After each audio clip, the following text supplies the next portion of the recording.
কি বলছো তাহলে? আমি আদর কম করে ফেললাম? আচ্ছা, কোনো ব্যাপার না। তুমি চাইলে এখন আবার পুরো তুমি শুরু করতে পারি।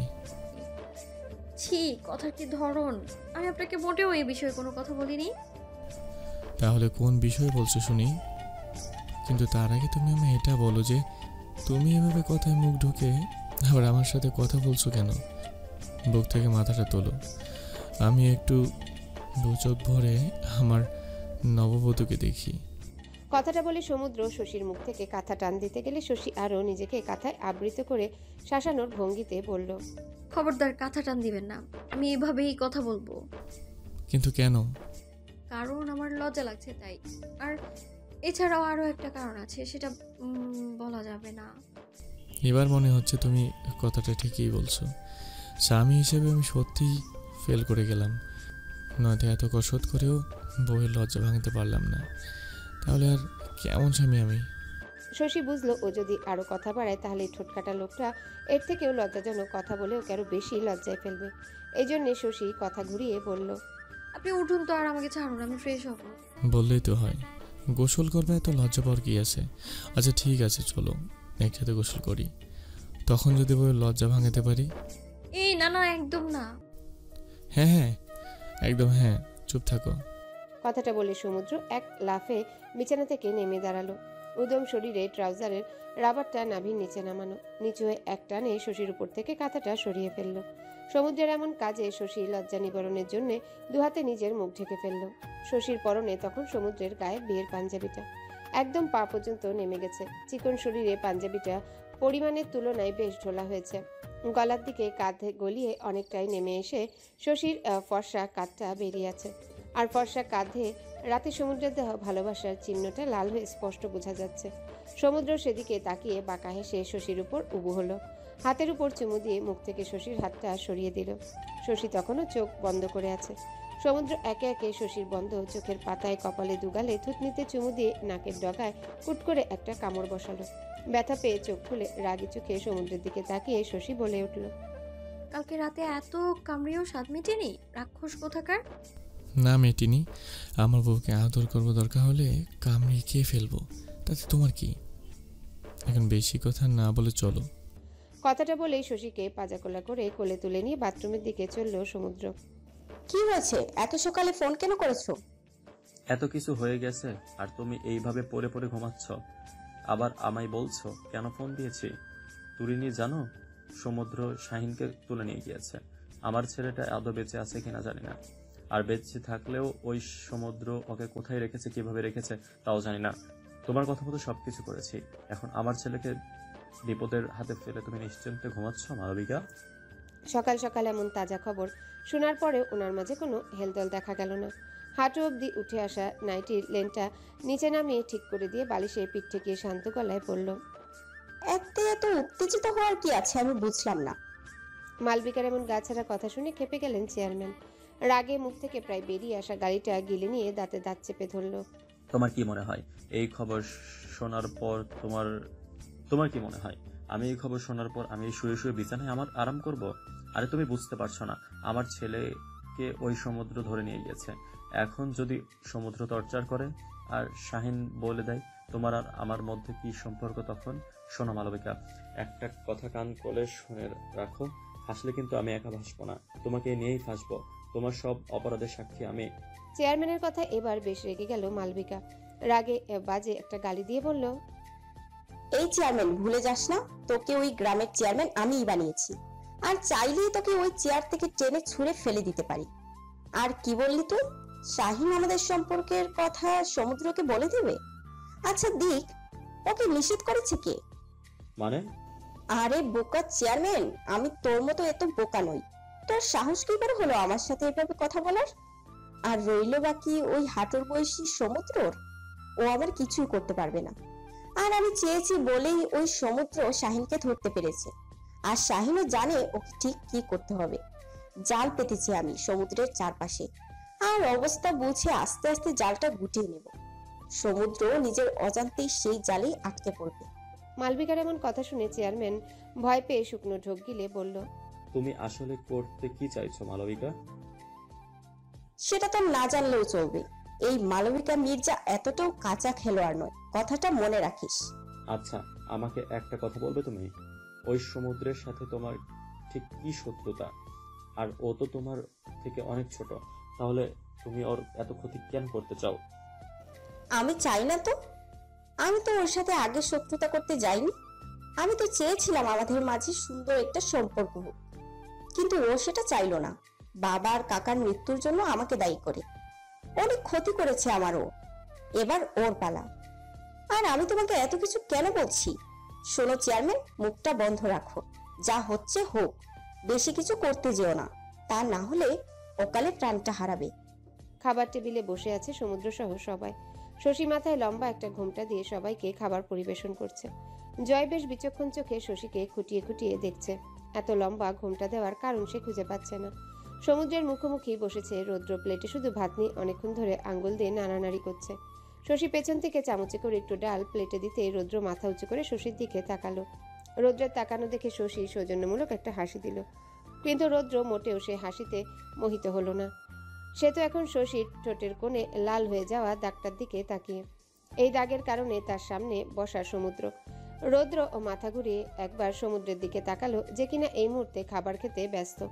রৌদ্রের এক মুহূর্তের জন্য মনে হলো ঝুড়ি থেকে ফল কাটা ছুরিটা নিয়ে হয় সমুদ্রের বুকে বিধিয়ে দিতে, নয়তো নিজের বুকে বিধিয়ে যন্ত্রণা শেষ করে দিতে। কালকে রাতে সমুদ্র শশীকে ছুঁয়েছে, ওকে ভালোবেসেছে, এটা সহ্যই করতে পারছে না রৌদ্র। দুজনের মধ্যে কেউ একজন মরে গেলে শান্তি লাগতো, কেননা এই ব্যথা অসহনীয়। ধ্যান ফিরতে প্রচন্ড অনুশোচনায় ভুগতে লাগলো রৌদ্র। কিছুক্ষণ আগে সে কি ভাবছিল এটা মনে হতেই নিজের উপর ঘৃণা হতে লাগলো। সে কি ভেবেছিল নিজের বড় ভাইকে মারার কথা ভাবছিল সে। একদিকে ভালোবাসা, অন্যদিকে নিজের বড় ভাই। মন আর মস্তিষ্কের খেলায় সত্যি এবার নিজেকে কেমন পাগল পাগল লাগছে।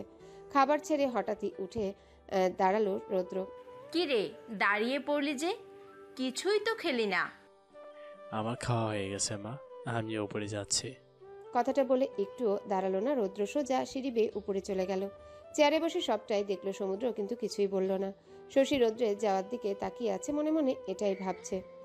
প্রথম যেদিন দেখা হলো, সেই রুদ্র ভাইয়া আর আজকের রুদ্র ভাইয়ের মধ্যে আকাশ পাতাল তফাৎ। হঠাৎ কি এমন হলো যে উনি এতটা বদলে গেলেন? পেরিয়ে গেছে আরো এক সপ্তাহ। রৌদ্র নিজের শেষ শার্টটা ব্যাগে রেখে পাশে তাকালো। সেখানে শাহানারা বসে কান্না করছে। রৌদ্র মুচকি এসে মায়ের পাশে বসে কাঁধে মাথা রেখে বলল, আর কত কাঁদাবে? আবার আসবো তো আমি। এমনভাবে কাঁদাচ্ছ কেন? যেন আমি সারা জীবনের জন্য চলে যাচ্ছি।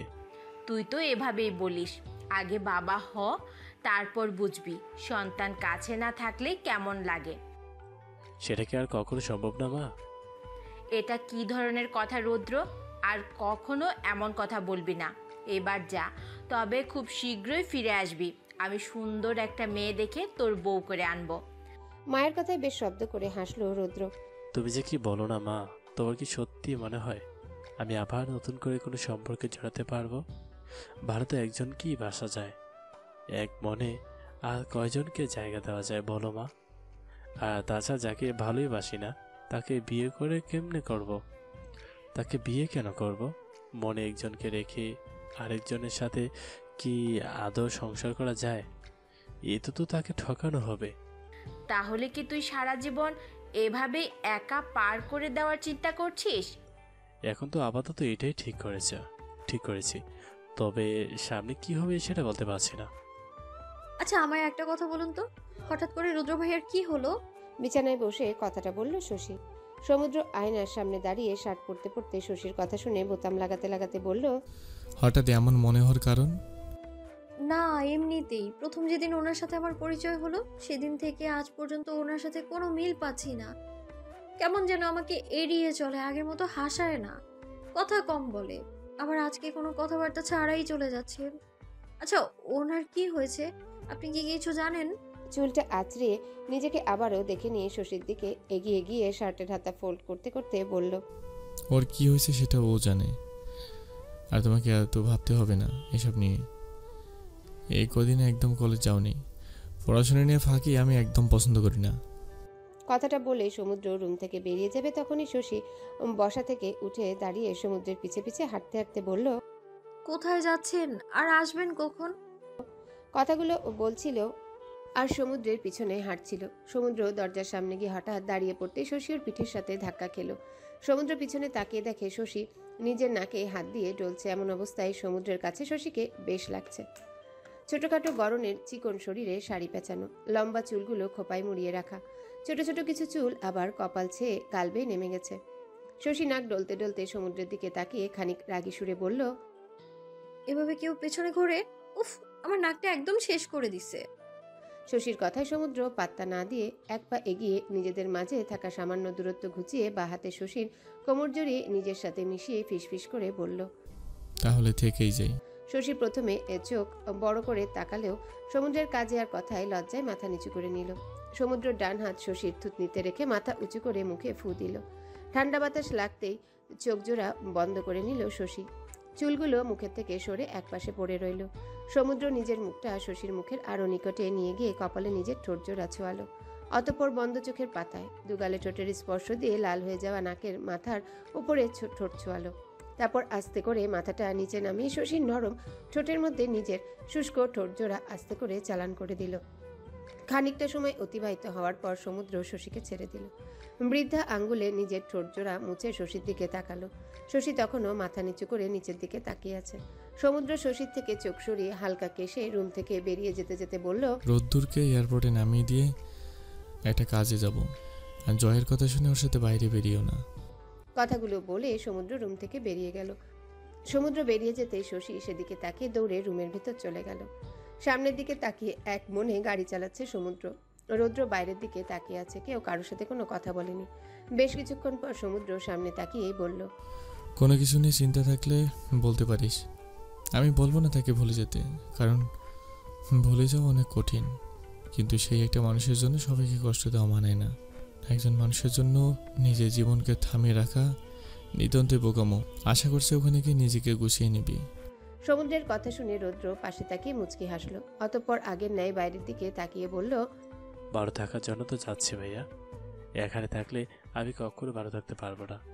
সে একটা মানুষ আমাকে কখনো ভালো থাকতে দেবে না। তার জন্য তা থেকে অনেক অনেক দূরে চলে যেতে চাচ্ছি, যেন তাকে ভুলে থাকতে পারি।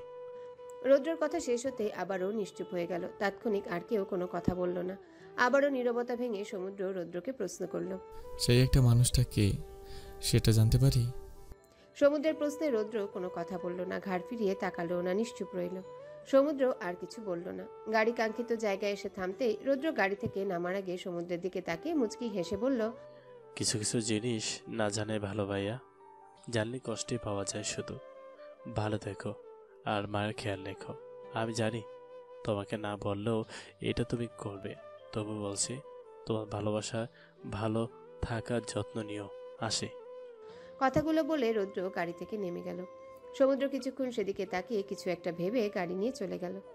অন্ধকার রুমের মধ্যে চেয়ারে হাত পা বাঁধা অবস্থায় বসে আছে শাহিন।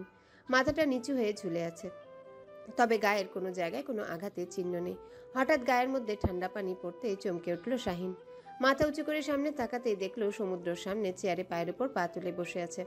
সমুদ্রকে দেখে হাসি দিয়ে ব্যঙ্গ করে বলে উঠল শাহিন, কি অবস্থা? এত কিছু রেখে হঠাৎ আমার পেছনে পড়লেন কেন? আপনার সমস্যা তো ম্যাডাম মালবিকার সঙ্গে, তাহলে আমাকে ধরলেন কেন? সেদিন ইচ্ছা করে আমার কাছে ধরা দিলি কেন? আরে বাহ, আমি তো ভেবেছি নতুন বিয়ে করে আপনার এসব কিছু মনে নেই, কিন্তু এখন তো দেখছি পুরো উল্টো। আপনার দেখছি হ্যাপি বুদ্ধি। বাজে কথা রেখে এটা বলো, সেদিন আমার কাছে ধরা দিলে কেন? আর আমি তো তোমাকে মালবিকের কথা বলিনি, তাহলে তুমি কিভাবে জানো এত কিছু? কিভাবে শুনো ওনাকে? কি সম্পর্ক তোমাদের? সমুদ্রের কথায় শাহিন বেশ মজা পেল মনে হলো। হাসতে হাসতে মাথা তুলে সমুদ্রের দিকে তাকিয়ে বলল, কে স্যার, এত বড় মানুষের সাথে আমার আর কি সম্পর্ক থাকতে পারে? আমি বা এই গ্রামের পোলা অশিক্ষিত, আমার সাথে আর কি সম্পর্ক থাকবে? আপনিও এত বড় মানুষ হয়ে কি বাচ্চাদের মতো প্রশ্ন করেন? শাহিনের কথা শুনে সমুদ্র কিছু বলল না, তবে কিছু একটা ভাবতে ব্যস্ত। শাহিনের কথা শুনে ইমরান পাশ থেকে রেগে বলল, স্যার, ওর কথা বিশ্বাস করবেন না, ও মিথ্যা বলছে। কয়েক গা পড়লে ঠিক সত্যি কথা বলবে। একবার শুধু অনুমতি দেন ওরে। আমি ইমরান পুরো কথাটা শেষ করার আগেই সমুদ্র হাত উঁচিয়ে থামিয়ে দিল। শাহিন তখনও বিশ্রীভাবে হাসছে। সমুদ্র কিছু একটা ভেবে চেয়ার থেকে উঠে দাঁড়ালো। ইমরানকে ইশারা করলো শাহিনের হাতের বাঁধন খুলে দেওয়ার জন্য। স্যার, এটা আপনি কি বলছেন? ওকে ছাড়বেন না। কয়েক গা দিলেই আপনি মুখ খুলবে। এত কথা পারিও না ইমরান, ওকে ছেড়ে দাও। সমুদ্রের কথায় ইমরান বাধ্য হয়ে রাগে শাহিনের হাতের বাঁধন খুলে দিল। খোলা পেতেই শাহিন হাতছাড়া দিয়ে উঠে দাঁড়ালো। হাত ডলতে ডলতে সমুদ্রের সামনে দাঁড়িয়ে হাসি দিয়ে বলল, আগেই বলছিলাম আমাকে ধরে কোনো লাভ নেই। আপনিও না স্যার এত বড় অফিসার হয়ে কেমনে মূর্খের মতো কাজ করেন।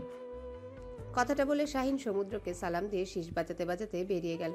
তবে যাওয়ার আগে ইমরানের দিকে তাকিয়ে বাঁকা হেসে চোখ মারল। ইমরান রাগে হাত মুঠো করে আছে, শুধুমাত্র সমুদ্রের জন্য কিছু বলতে পারছে না। ওর উপর নজর রাখো ইমরান, ও কী করছে, কোথায় যাচ্ছে, কার সাথে কথা বলছে, সব কিছুর ইনফরমেশন আমার চাই। Okay sir. শাহিন বাইরে এসে খোলা আকাশের দিকে তাকিয়ে আবারও পিছনের দিকে তাকালো। অতঃপর বাঁকা হেসে নিজে নিজেই বলল, আমি জানি অফিসার তুমি আমাকে কেন ছেড়ে দিলে, আমিও চাই তুমি আমার উপর নজর রাখো। কথাটা বলে ফোন বের করে মালবিকাকে কল দিল। ফোনটা রিসিভ করতেই বলল, আমার কাজ শেষ, সব কিছু আমাদের প্ল্যান মতো হচ্ছে, আপনি নিশ্চিন্তে থাকতে পারেন। আধুনিক শহরের পরিষ্কার রাস্তা দিয়ে হেলে দুলে হেঁটে যাচ্ছে রৌদ্র। রাস্তায় থাকা ল্যাম্পপোস্টের আলো সবকিছুই দিনের মতো পরিষ্কার। রাত ঠিক আনুমানিক কয়টা বাজে সেটাও খেয়াল নেই। প্রথমবার ড্রিঙ্ক করায় নিজেকে সামলাতে বেশ বেগ পেতে হচ্ছে। চোখ খোলা রাখাই দায়, তবুও অনেক কষ্টে হেঁটে সামনের দিকে যাচ্ছে। আর কিছুটা গেলেই ওর থাকার ঘর। রাস্তায় মানুষ খুবই কম, খানিকক্ষণ পরপর একটা দুইটা গাড়ি সাই সাই করে পাশ দিয়ে চলে যাচ্ছে। রৌদ্রর মনে হলো ওর পিছনে আরও কয়েক জোড়া পা হেঁটে আসছে, তবে ঠিক বুঝতে পারছে না। বেশ কিছুক্ষণ পর কয়েকটা ছেলে ওর সামনে এসে দাঁড়ালো, হাতে একটা চাকু। চিকন গড়নের ছেলেগুলো গায়ের রং বেশ ফর্সা, এক কথায় সাদা বলা যেতে পারে। রোদের সামনে দাঁড়িয়ে চাকুটা গলার সামনে ধরে ইংরেজি ভাষায় কিছু একটা বলল। তবে রৌদ্র নেশা করে ওর কাছে সেটা অস্পষ্ট। শুধু একটা কথা কানে এলো, ওখানে থাকা কেউ একজন ইংরেজিতে বলল। এটা শুনতে রৌদ্র হাসতে হাসতে মাতাল সুরে বলল, এই যে দেখছো আমার শরীর, এইটার মধ্যে কিছুই নেই। আবার সবকিছু বাংলাদেশে রেখে এসেছে, তোমাদের আর কি দেব? আমি নিজেই আমার সবচাইতে মূল্যবান জিনিসটা অন্যজনকে দিয়ে এসেছি। এখন তোমাদেরকে দেওয়ার মতো আমার কিছুই নেই, আমি শূন্য। রৌদ্রের কথা ওখানে থাকা কেউই বুঝতে পারল না। ওরা পুনরায় একই কথা বলতে লাগলো। তবে রৌদ্র মাতাল সুরে আবোল তাবোল কথা বলছে। ওদের মধ্যে একজন চাকু দিয়ে রৌদ্রকে আঘাত করতে নিলেই হঠাৎ ওদের দুজনের মাঝে বাইক নিয়ে কেউ একজন এসে দাঁড়ালো। মাথায় হেলমেট থাকায় কেউই ওই ব্যক্তির মুখ দেখতে পারল না। যদিও নেশাটা এখন আর আগের মতো নেই, তবুও কেমন একটা মাথার মধ্যে ঝিমঝিম করছে। কপাল চেপে ধরে সোফায় বসে আছে রৌদ্র, প্রচণ্ড যন্ত্রণা হচ্ছে। তখনই ভিতর থেকে কেউ একজন এসে রৌদ্রের সামনে গ্লাসে কিছু একটা বাড়িয়ে দিয়ে বলল, এটা খেয়ে নাও, দেখবে মাথা যন্ত্রণা থেকে অনেকটাই আরাম পাবে। বিদেশের মাটিতে বাঙালি পেলে মনটা হঠাৎই কেমন ভালো হয়ে যায়। রৌদ্র উপরে তাকিয়ে সামনে দাঁড়িয়ে থাকা যুবকের দিকে মুচকি হেসে গ্লাসটা নিয়ে খেয়ে নিল। ফাঁকা গ্লাসটা বাড়িয়ে দিয়ে কৃতজ্ঞতার সহিত বলল, আপনাকে অনেক অনেক ধন্যবাদ আমাকে সাহায্য করার জন্য। আজকে আপনি না থাকলে হয়তো এতক্ষণ হসপিটালে বেডে পড়ে থাকতাম। রৌদ্রের কথা শুনে সামনে যুবকটা কিছুটা এসে গ্লাসটা পাশে রেখে রৌদ্রের মুখোমুখি বসে বলল, প্লিজ আমাকে আপনি আঙ্গে করো না, আমরা তো সেম বয়সী, হয়তো 2-1 বছরের ছোট বড় হব। আপনি আমার বড় ভাই, বয়সী হবেন। তুমি আবারও আমাকে আপনি বলছো? তখন না তোমাকে বললাম আমরা বন্ধু, আর আমার জানা মতে বন্ধুকে কেউ আপনি করে বলে না। ছেলেটার কথা শুনে রৌদ্র হেসে ফেলল। সত্যি ছেলেটা একদম অন্যরকম।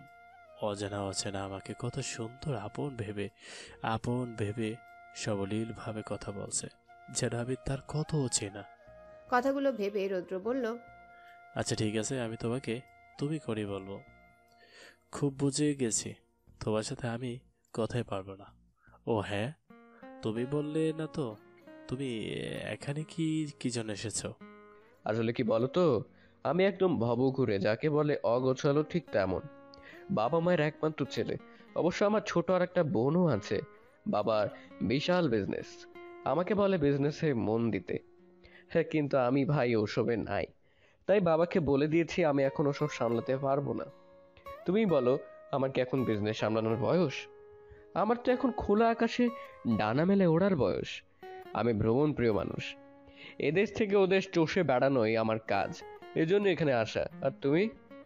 তোমার যেমন ভ্রমণ প্রিয়, আমারও তেমন ছবি আঁকা প্রিয়, সেজন্যই এখানে আসা। আমার পরিবারে মা, বড় ভাইয়া, ছোট একটা ভাই আর আমি। এটুকু বলে থেমে গেল রৌদ্র। সামনে তাকিয়ে দেখে ছেলেটা প্রশ্নবোধক চাহনিতে ওর দিকে তাকিয়ে আছে। রৌদ্র মুচকি হেসে বলল, আর ভাইয়ার জীবন সঙ্গিনী। মাঝে অনেক কথাবার্তা হলো। এক পর্যায়ে ছেলেটা রৌদ্রের নাম জিজ্ঞাসা করলে রৌদ্র নিজের নাম বলে। পরে রৌদ্র যখন ছেলেটাকে তার নাম জিজ্ঞাসা করে, ছেলেটা তখন মুচকি এসে জবাব দেয়। জোসেফ মিস্টার একটু থেমে আবারও বলে, চৌধুরী। রাত তখন বেশ গভীর। শহরের সব কোলাহল থেমে গিয়েছে সেই অনেক আগে। রাত জাগা পাখিরাও তাদের নিরে ফিরে ঘুমিয়ে গিয়েছে। সমুদ্রের খালি বুকে মাথা রেখে শুয়ে আছে শশী। দুজনের উপর পাতলা চাদর দেওয়া। খানিক পূর্বেই ভালোবাসার উত্তাল সমুদ্রে ডুবেছিল দুজনে। রুমের মধ্যে মিটিমিটি আলো জ্বলছে। মাথার নিচে দু হাত দিয়ে কিছু একটা ভাবনায় মগ্ন সমুদ্র। মালবিকার পরে চালটা ঠিক কী হতে পারে এটা নিয়ে চিন্তিত। ওনার এত ক্ষতি হওয়ার পরেও এভাবে চুপ কিভাবে আছে? নাকি চুপ থাকা কোনো বড় জ্বরের লক্ষণ? সমুদ্রের এসব ভাবনার মাঝে বুঝতে পারলো তার বুকে তরল জাতীয় কিছু একটা ফোঁটা ফোঁটা পড়ছে। সমুদ্র মাথার নিচ থেকে হাত সরিয়ে দুহাতে শশীর মুখ ধরে উপরে তুলল। দেখলো শশী কান্না করছে। সমুদ্র বৃদ্ধা আঙ্গুলের সাহায্যে শশীর চোখের পানি মুছতে মুছতে বলল, কি হয়েছে? কান্না করছে কেন? পেট ব্যথা করছে? সমুদ্রের কথার পিঠে শশী মুখে কিছু বলল না, শুধু মাথা নাড়িয়ে জবাব দিল তার মোটেও পেট ব্যথা করছে না। সমুদ্র পুনরায় একই কথা জিজ্ঞাসা করলো, তবে এবারেও শশী কোনো জবাব দিল না। আগের ন্যায় কান্না করতে ব্যস্ত সে। এবার সমুদ্র রাগী সুরে বেশ কড়া গলায় বলল, তাহলে এভাবে কান্না করছো কেন?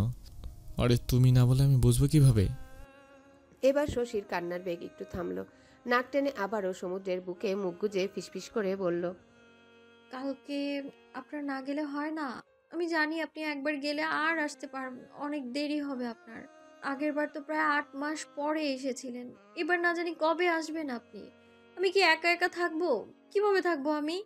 আপনাকে ছাড়া একটা দিনও যেভাবে কাটানো অসম্ভব, সেখানে আমার এতগুলো দিন থাকতে ভীষণ কষ্ট হবে সমুদ্র। আমার কেন জানি ভয় করছে অনেক। মনে হচ্ছে আপনাকে আমি হারিয়ে ফেলবো। প্লিজ যাবেন না আপনি। কথাগুলো বলে খুব শক্ত করে সমুদ্রকে আঁকড়ে ধরল শশী। এতক্ষণে শশীর কান্নার কারণ বুঝতে পারল সমুদ্র। শশীর এমন কথা শুনে হালকা হেসে দুহাতে আরো শক্ত করে নিজের বক্ষ মাঝে শশীকে মিশিয়ে নিল। শশীর মাথায় নিজের ঠোঁট ছুঁয়ে শশীর মতোই ফিসফিস করে বলল, পাগলি, এর জন্য কেউ কান্না করে নাকি? তুমি বেশি ভাবছো, এই জন্য তোমার এমন মনে হচ্ছে। আর আমি তো এসেছি অনেক দিন হলো, এইবার তো আমাকে ফিরে যেতে হবে সোনা। তবে কথা দিচ্ছি খুব শীঘ্রই আবার তোমার কাছে ফিরে আসব। আর একটা কথা শোনো, এভাবে আর কখনো কাঁদবে না। একটা কথা মনে রাখবে, তুমি একজন সৈনিকের স্ত্রী। তোমার স্বামী দেশের জন্য, দেশের মানুষের জন্য লড়ে, আর অর্ধাঙ্গিনী হয়ে তোমার কি এত নরম হলে চলে? আমার অবর্তমানে মাকে, জয়কে তো তোমাকে দেখে রাখতে হবে। শক্ত হাতে সবাইকে সামলাতে হবে। বাইরের খারাপ মানুষের থেকে নিজের প্রিয়জনদের যেন কোনোভাবেই তাদের কুদৃষ্টি তোমার কাছের মানুষের ওপর না পড়ে। সমুদ্রের সব কথা শশী মন দিয়ে শুনে অতঃপর দুষ্টুমি ভরা কণ্ঠে সমুদ্রের খালি বুকে নিজের আঙ্গুল দিয়ে আঁকিঝুঁকি দাগ কাটতে কাটতে বলল, কিন্তু আমি তো ছোট, বলেন? আপনার একমাত্র বাচ্চা বউ, তাহলে আমি কিভাবে এত বড় দায়িত্ব একা সামলাবো বলেন? সমুদ্র শশীর কথা শুনে ভ্রুকুচকে ওর দিকে তাকালো। সমুদ্র নিজেও বুঝতে পেরেছে শশী দুষ্টুমি করে কথাটা বলেছে। অতঃপর সমুদ্র ও শশীর কথা বোঝার ভান করে মুখটা যতটা সম্ভব গম্ভীর করে নিজেদের উপরের চাদরটা খানিকটা সরিয়ে ভিতরে উকি দিয়ে অতঃপর শশীর দিকে তাকিয়ে বলল, সবই ঠিক আছে, তবে চাদরের নিচে দিয়ে তাকালে তোমাকে কোনো অংশে বাচ্চা মনে হয় না। সমুদ্রের কথা শুনে শশী চোখ বড় বড় করে সমুদ্রের দিকে একবার তাকিয়ে আবারও ওর বুকে মুখ গুজে বলল, ছি, আপনি কত খারাপ! কিসব নির্লজ্জ মার্কা কথা বলেন। কথাটা বলেই শশী সমুদ্রের বুকে বেশ জোরে জোরে একটা কামড় বসালো। সমুদ্র তড়িৎ গতিতে শশীকে পাশে ফেলে ওর উপর নিজের ভর ছেড়ে বাহাতে কামড় দেওয়া জায়গায় ডলতে ডলতে বলল, এতটুকুনি শরীরে এত জোর কোথা থেকে আসে? একদম দাগ বসিয়ে দিয়েছ। তবে কেউ একজন বলেছিল, কেউ কোনো কিছু দিলে তাকে সেটা দ্বিগুণ ফেরত দেওয়া উচিত। এখন তুমি যে আমাকে একটা কামড় দিলে, আমারও উচিত তোমাকে এটা দ্বিগুণ ফেরত দেওয়া। দেখি চাদরটা সরাও। তুমি আমায় ঠিক যেখানে কামড়টা দিয়েছো, আমিও ঠিক সেখানেই গুনে গুনে তোমায় 2টো কামড় দেব। তাহলেই না সব শোধ হবে। সময় নদীর মতোই বহমান, কিভাবে যে পার হয়ে যায় বোঝাই যায় না। সমুদ্রে যাওয়ার আজ 10 দিন পূর্ণ হলো। এই জন্যই হয়তো লোকে বলে সুখের সময় খুব বেশি দিন স্থায়ী হয় না। সমুদ্রের সাথে কাটানো প্রতিটা ভালোবাসাময় মুহূর্ত এখনো চোখের সামনে ভাসে। মনে হয় এই তো সেই দিন ওনার ঘরে গিয়েছিলাম বলেই কিভাবে ভয় দেখালো আমায়। কথাগুলো মনে হতেই আনমনে হেসে উঠল শশী, কিন্তু সে হাসিটাও বেশিক্ষণ স্থায়ী হলো না। মুহূর্তে এই হাসি মুখে নেমে এলো কালো মেঘের ছায়া। আজ দুদিন সমুদ্রের সাথে কথা হয় না। দুদিন আগে একটু কথা বলার পর সেই যে যোগাযোগ বিচ্ছিন্ন হলো, এরপর আর কথা হয়নি। বিছানার এক কোণায় বসে খোলা জানালার দিকে এক মনে তাকিয়ে আছে। বাহিরটা কেমন মেঘলা মেঘলা, রোদটাও কেমন মরা মরা, কোনো তেজ নেই। শীতের মৌসুম পড়ে গেছে, এজন্যই হয়তো এমন অবস্থা।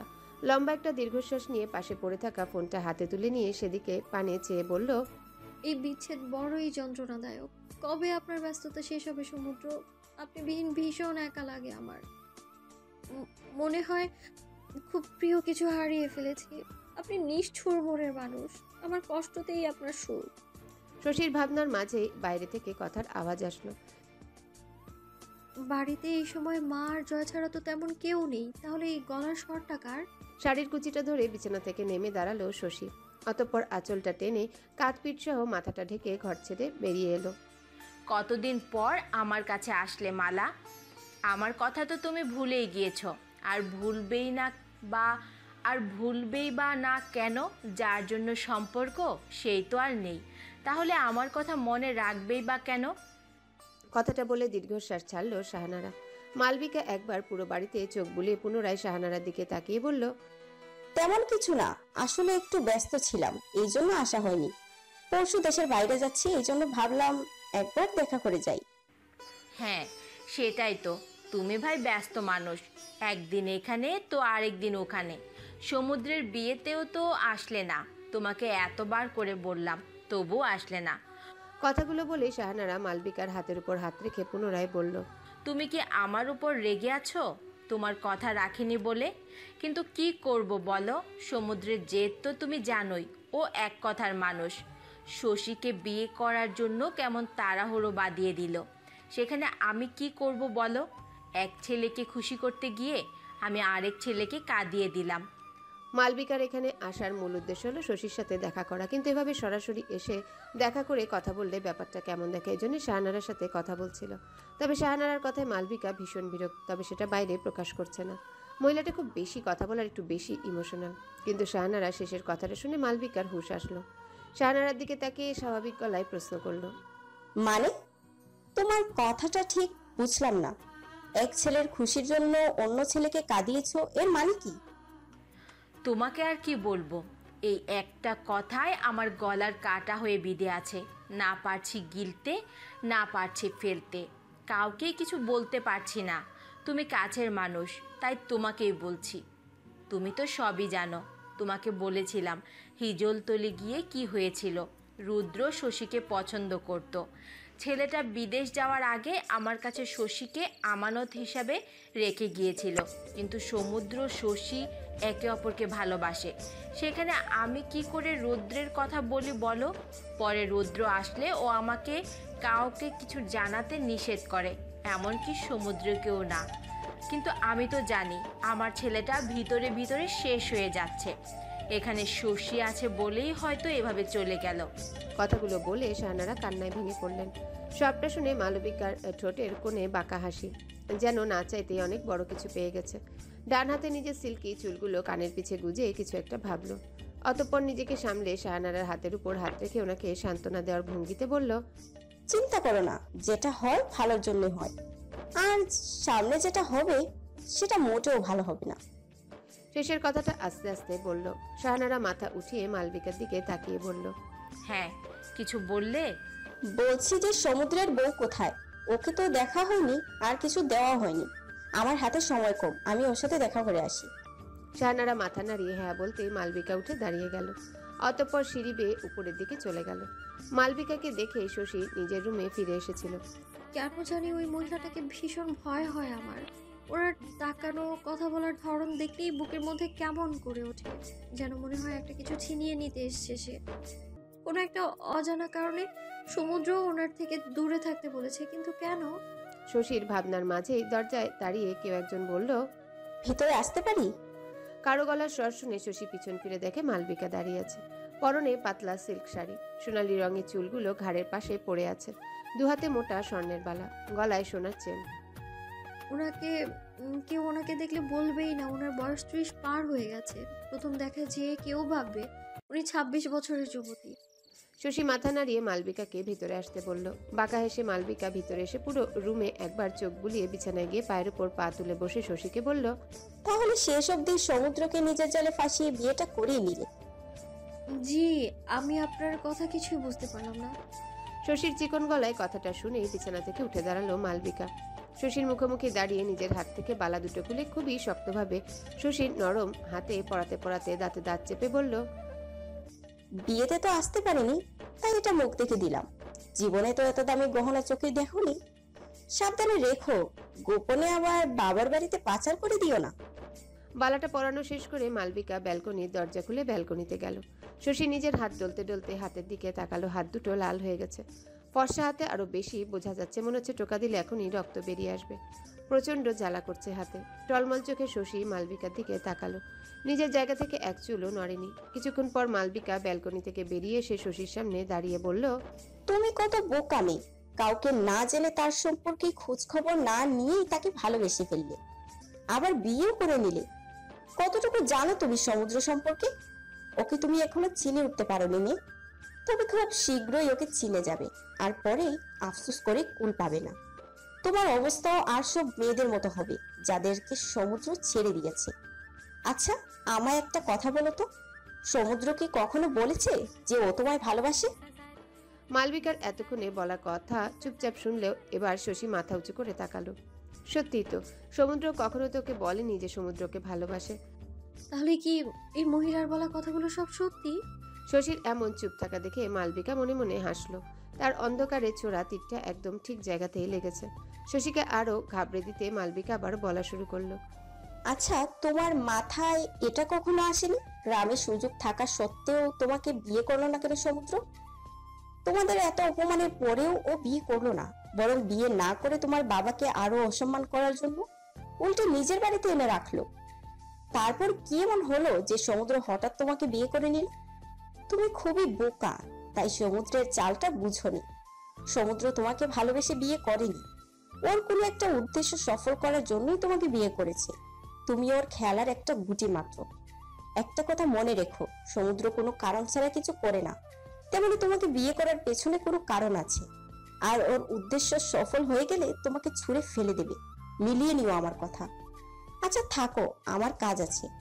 কথাগুলো বলে মালবিকা রুম থেকে বেরিয়ে গেল। যাওয়ার আগে একবার পিছনে ফিরে দেখলো শশী বিছানায় বসে পড়েছে, চোখ দিয়ে পানি গড়িয়ে পড়ছে। মালবিকা বাঁকা হেসে বেরিয়ে যেতে যেতে নিজে নিজেই বলল, তুমি আমার যতটা ক্ষতি করেছো সেই প্রতিটা ক্ষতির মূল্য তোমার সুদ সহ চোকাতে হবে সমুদ্র। সময়ের সাথে সাথে রুদ্র জোসেফের মাঝেও একটা সম্পর্ক গড়ে উঠেছে। দুজন দুজনার আরো কাছে চলে এসেছে। আস্তে আস্তে সম্পর্কটা তুমি থেকে তুইতে নেমে এসেছে। তবে রুদ্রর এমন সারাক্ষণ মন মরে থাকাটা জোসেফের চোখে ভীষণভাবে লেগেছে। কৌতূহলবশত জোসেফ রুদ্রকে জিজ্ঞাসা করেই ফেলল, আচ্ছা, এই যে আমরা দুজন দুজনের কত ভালো বন্ধু হয়ে গেছি, অন্তত আমি এটা ভাবি যে আমরা বন্ধু, কিন্তু আমার মনে হয় না তুইও এটা মনে করিস। এটা কেমন কথা জোসেফ? আমি তোকে এই ধরনের কথা বলতে নিষেধ করিনি। ও আচ্ছা, তাহলে তুইও আমায় নিজের বন্ধু মনে করিস? এখানে না করার কি আছে? না, যদি আমায় বন্ধুই ভাবতি তাহলে অবশ্যই তোর এই হাসির আড়ালে লুকিয়ে থাকা কষ্টের কারণটা আমার সাথে শেয়ার করতে। বল না, তোর কিসের এত কষ্ট? কেন সবসময় ভাবে মন ভরা হয়ে থাকিস? বন্ধু হিসেবে কি এটা জানার অধিকার আমার নেই? জোসেফের কথা শুনতেই রৌদ্রের মুখের হাসিটা মুছে গেল। জোসেফের থেকে সরে গিয়ে রাস্তার পাশে বসার জায়গাটায় গিয়ে বসে পড়ল। জোসেফ ও রৌদ্রের পাশে গিয়ে বসলো। কিছুক্ষণ অতিবাহিত হওয়ার পরেও যখন রৌদ্র কিছু বলল না, তখন জোসেফ নিজে থেকেই বলা শুরু করলো, আচ্ছা ঠিক আছে, তোকে বলতে হবে না, হয়তো আমি এখনো তোর বিশ্বাসযোগ্য হয়ে উঠতে পারিনি তাই। জোসেফের কথা শেষ হওয়ার আগে রৌদ্র বলা শুরু করলো, একটা ঝড় প্রবল আকারে আসলো, তারপর ভালোবাসা নামক যন্ত্রণার মধ্যে আমাকে বাসিয়ে দিয়ে আবার নিঃশব্দে চলে গেল। সে তো চলে গেল, কিন্তু ওই যে আমাকে যন্ত্রণার সাগরে রেখে গেল, ওটাই আমার সবচাইতে বড় কাল হয়ে দাঁড়ালো। এর মানে কি রুদ্র? কাউকে ভালোবাসতো, কিন্তু কাকে? ফুবি তো আমাকে সব বলেনি। আরো জানতে হবে সেই মেয়েটাকে, আর কিভাবে রুদ্রের সাথে যোগাযোগ বিচ্ছিন্ন হলো সবটা জানতে হবে। কথাগুলো ভেবে জোসেফ রৌদ্রের দিকে তাকালো। রৌদ্র চুপচাপ আকাশের দিকে তাকিয়ে আছে। জোসেফ আর বেশি ঘাটালো না ওকে, কেননা পুরো কাহিনী না জেনে কিছু বলা যাবে না, কেননা ওর একটা ভুল পদক্ষেপে পুরো খেলাটা নষ্ট হয়ে যেতে পারে। রাগ করছো? না তো। তাহলে অভিমান হয়েছে? হুম, কতটা? এক সমুদ্র। পর্ব 36। শশীর শেষের কথাটা শুনে নিঃশব্দে হেসে উঠল সমুদ্র। বিছানা নামক মাটিতে বিছিয়ে রাখা শক্ত তক্তার উপর পাতলা চাদর পাতা, সেখানে গা এলিয়ে দিয়ে মাথার নিচে নিজের বাম হাত রেখে ফোনের ওপাশে হাজারো অভিমান নিয়ে বসে থাকা নিজের অর্ধাঙ্গিনীর উদ্দেশ্যে বলল, তাহলে তো আমাদের এসেই শেষ হবে। যেহেতু অভিমান এক সমুদ্র, সেহেতু চাঁদ থেকে সমুদ্র অবধি এসেই থেমে যাবে। তাহলে এই অধম কি করলে আপনার অভিমান কমে যাবে বলেন? এই 4 দিন কোথায় ছিলেন আপনি? আর ফোন দেননি কেন? জানেন কতটাই চিন্তায় ছিলাম আমি। 1 দিন 2 দিন না, পরপর টানা 4 দিন আপনি নিখোঁজ। এভাবে আমায় কষ্ট দিতে আপনার খুব ভালো লাগে, তাই না? ম্যাডাম মিসেস সমুদ্র, আপনার বর একজন আর্মি অফিসার। সে এসি রুমে বসে কম্পিউটার চালানোর কাজ করে না। রোদে পড়ে বৃষ্টির মধ্যে জঙ্গলে জঙ্গলে ঘুরে দেশ থেকে মানুষ নামক কিছু আবর্জনা গুলোকে সাফ করে। এজন্য মাঝে মাঝে তাকে নেটওয়ার্কের বাইরেও যেতে হয়। এখন থেকে অভ্যাস করে নাও, এটা তো কিছুই না। কখনো কখনো এই সময়টা বাড়তে পারে, তখন কি করবে? মরেই যাব আমি। এটা কোন ধরনের কথা শশী? তোমাকে আসার আগে আমি কি বলে এসেছিলাম? তোমার উপর এখন অনেক দায়িত্ব। এভাবে বাচ্চাদের মতো কথা বললে হবে? আমি কোনো দায়িত্ব নিতে চাই না। আমি সব দায়িত্ব, সব চিন্তা আপনার উপর সঁপে দিয়ে আপনার বুকের মধ্যে লুকাতে চাই। আবার সেই উত্তাল সমুদ্রে ডুবে যেতে চাই। আমার বউ মনে হচ্ছে বড় হয়ে গেছে, কত বড় বড় কথা বলতে শিখে গেছে। কাছে থাকলে তো লজ্জায় নিজের মুখটা দেখতেও চাও না, এখন দূরে আছি বলে এভাবে আমায় পড়াবে? সমুদ্রের কথা শুনে শশীর হুঁশ ফিরল। খানিক পূর্ব নিজের বলা কথাগুলো মনে উঠতে লজ্জায় রক্তিম হয়ে গেল। আর কোনো কথা বাড়ালো না, চুপ করে ফোনটা কানে ধরে সমুদ্রের কথা বলার অপেক্ষায় থাকলো। খানিক সময় পর সমুদ্র নিস্তব্ধতা ভেঙে বলল, কেউ এসেছিল? সমুদ্রের কথাটা শুনতেই শশীর মনে পড়ল 4 দিন পূর্বে মালবিকার বলা কথাগুলো। ওপাশে সমুদ্র কথাটা বলে শশীর জবাবের আশায় চুপ করে আছে। শশী বাম কান থেকে ফোনটা ডান কানে নিয়ে সমুদ্রের বালিশের শরীরটা এলিয়ে দিয়ে বলল, আসলেই বা কি? আমি পরের কথায় কান দিই না। আমি আমার ঘরের মানুষকে বিশ্বাস করি। যদি আমার বিশ্বাস এতটাই ঠুনকো হয়, তাহলে আমি কিভাবে আপনার অর্ধাঙ্গিনী হলাম বলেন? বাইরে কেউ এসে কয়েকটা বাজে কথা বলে যাবে আর আমি চোখ বন্ধ করে সেটা বিশ্বাস করে নিব? এতটাও বোকা নই আমি। শশীর কথায় সমুদ্রের ঠোঁটের কোণায় হালকা হাসির রেশ দেখা গেল। ফোনটা কানে চেপে পুনরায় শশীর উদ্দেশ্যে দুষ্টুমির কণ্ঠে বলে উঠল, বাহ, আমার বউ তো দেখি মানুষ চিনতেও শিখে গেছে। এই জন্য তো তোমায় কিছু দিতে হবে দেখছি, তবে ফোনের মধ্যে সেটা দিতে পারছি না। প্রথমবার আমার কাজে ফিরে এসে আফসোস হচ্ছে কেন এলাম। এখন যদি তুমি আমার কাছে থাকতে না, তাহলে তোমার ওই নরম নরম ঠোঁট জোড়াকে একদম লাল করে দিতাম, সাথে গলায় থাকা কালো তিলটাও, আর সবশেষে বুকের। সমুদ্রের পুরো কথা শেষ হওয়ার আগে শশী থামিয়ে দিয়ে বলল, কি করছেন? সমুদ্র বেশ বুঝতে পারল ওর কথায় শশী লজ্জা পেয়েছে। শশীকে আরো বেশি লজ্জায় ফেলতে সমুদ্র পুনরায় বলল, এই কথা পাল্টালে কেন? থাকতে পারছো না বুঝি? ছি, আপনার কথার কি ধরন! দিন দিন কথার এত অধপতন হচ্ছে কেন আপনার? কি করব বলো, বিয়ের পরেই তো এই অধপতনটা শুরু হয়েছে। কবে আসবেন? এখনই এই কথা বললে হবে? কেবলই তো আসলাম, আবার কবে যাবো সেটা ঠিক নেই। আচ্ছা শুনো, এখন আর সময় নেই, পরে সময় পেলে কথা বলবো। আর ফোন বন্ধ পেলে চিন্তা করো না, সময় হলে আমি নিজেই কল করে নেব। মায়ের সাথে কথা হয়েছে, সবার খেয়াল রেখো, সাথে তোমার শরীরে থাকা আমার জিনিসগুলোরও। কথাগুলো বলে সমুদ্র ফোন কেটে দিল। শশী ফোনটা বুকের সাথে চেপে ধরে চোখ বন্ধ করে রইল কিছুক্ষণ। সেদিন ওই মহিলার কথা শুনে কষ্ট হয়েছিল, মনের মধ্যে প্রশ্নরাও হানা দিয়েছিল, কিন্তু পরক্ষণে মনে আসলো বাইরের অচেনা অজানা কারোর কথায় সে তার ভালোবাসার উপর প্রশ্ন তুলতে পারে না। কে কি বলল তাতে কান্না দিয়ে ঠান্ডা মাথায় সমুদ্র থেকে শুনলেই তো হয়। হ্যাঁ স্যার, আমি আপনার কথা মতো শাহিনের পিছু নিয়েছিলাম, আর তার থেকে যেটা জানতে পেরেছি সেটা যদি আপনি জানেন তাহলে আপনার মাথায় ঘুরে যাবে স্যার। ইমরান, আমার সময় কম, যেটা বলো জলদি বলো। স্যার, শাহিন হলো মালবিকার ছেলে, মানে সতীনের ছেলে। মালবিকা নিজের স্বার্থের জন্য টাকার লোভ দেখিয়ে ওই চেয়ারম্যানকে বিয়ে করে, যেন হিজলতলি গ্রাম সবার অগোচরে ওর কাজ সারতে পারে। তবে সবাই কানাঘুষা জানে যে চেয়ারম্যানের দ্বিতীয় বউ আছে, তবে সেটা কে এটা কেউ জানে না। আর গ্রামের যারা গরিব পরিবার আছে তাদের টাকার লোভ দেখিয়ে মেয়েদের চাকরির কথা বলে শহরে এনে অন্য দেশে পাচার করে, আর সেটাও ওই চেয়ারম্যানের সাহায্যে। ওই গ্রামে পুলিশও এর সাথে জড়িত। মানে ওই মহিলা কোথায় কোথায় যে এমন জাল বিছানো আছে কে জানে। খুবই ভয়ঙ্কর মেয়ে মানুষ। শাহিন এক নাগাড়ে কথাগুলো বলে থামল। তার নিজেকে অনেক বড় কিছু মনে হচ্ছে। কতগুলো সংবাদ সে সংগ্রহ করেছে, তার তো সাংবাদিক হওয়া উচিত ছিল। শাহিনের এসব ভাবনার মাঝে সমুদ্র গম্ভীর স্বরে বলল, এসব কিছু আমি জানি, নতুন কিছু বলো শাহিন। সমুদ্রের এই কথাটা শুনতে শাহিনের মুখটা চুপসে গেল। মানে উনি যদি সবটা জানেই তাহলে আমাকে এসব করতে কেন বললো? খামোকা কত খাটুনি করে এই তথ্যগুলো জোগাড় করা লাগলো। শাহিন, তোমাকে এক কথা কত করে বলতে হয়? বললাম তো আমার সময় কম, যা বলার জলদি বলো।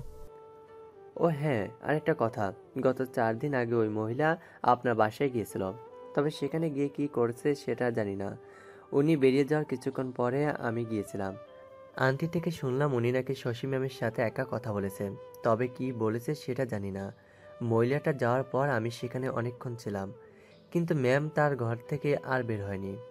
আচ্ছা ঠিক আছে, তোমাকে যে কাজটা দিয়ে এসেছি সেটা করো, রাখছি এখন। স্যার, আমার একটা প্রশ্ন ছিল। বলো। কথা হচ্ছে আপনি জানতেন যে শাহিন আপনার গায়ে হলুদের রাতে ইচ্ছে করে ক্লাব করেছিল যেন আপনি ওকে ধরতে পারেন। ও জানতো যে আমরা ওর খোঁজে গিয়েছি। হুম।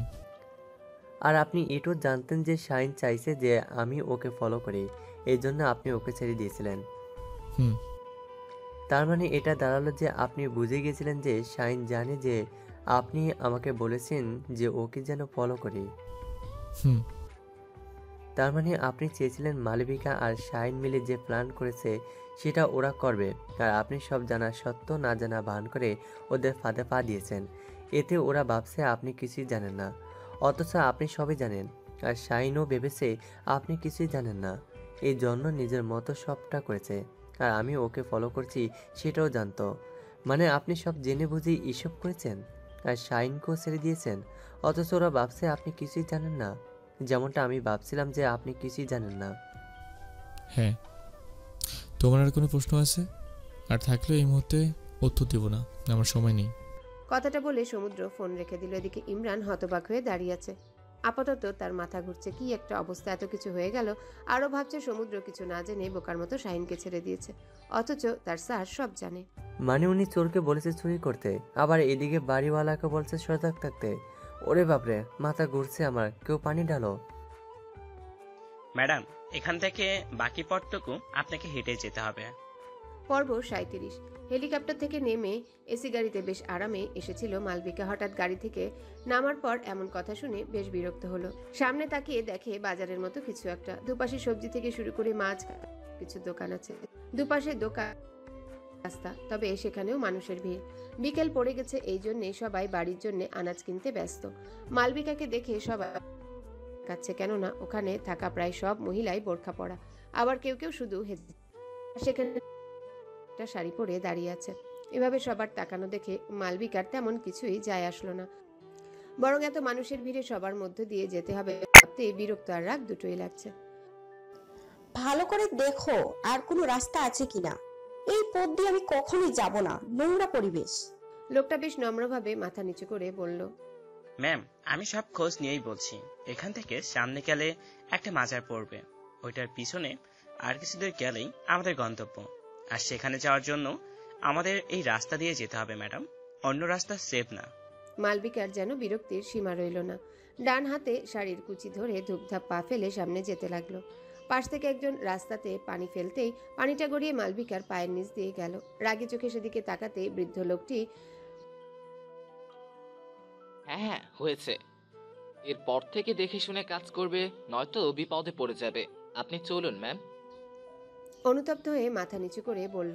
মালবিকা আর কিছু বলল না। খানিকক্ষণ যাওয়ার পর সামনেই পড়ল সেই মাজারটা। মাজারের সামনের পুরোটা জুড়ে হরেক রকমের ছোট্ট ছোট্ট দোকান।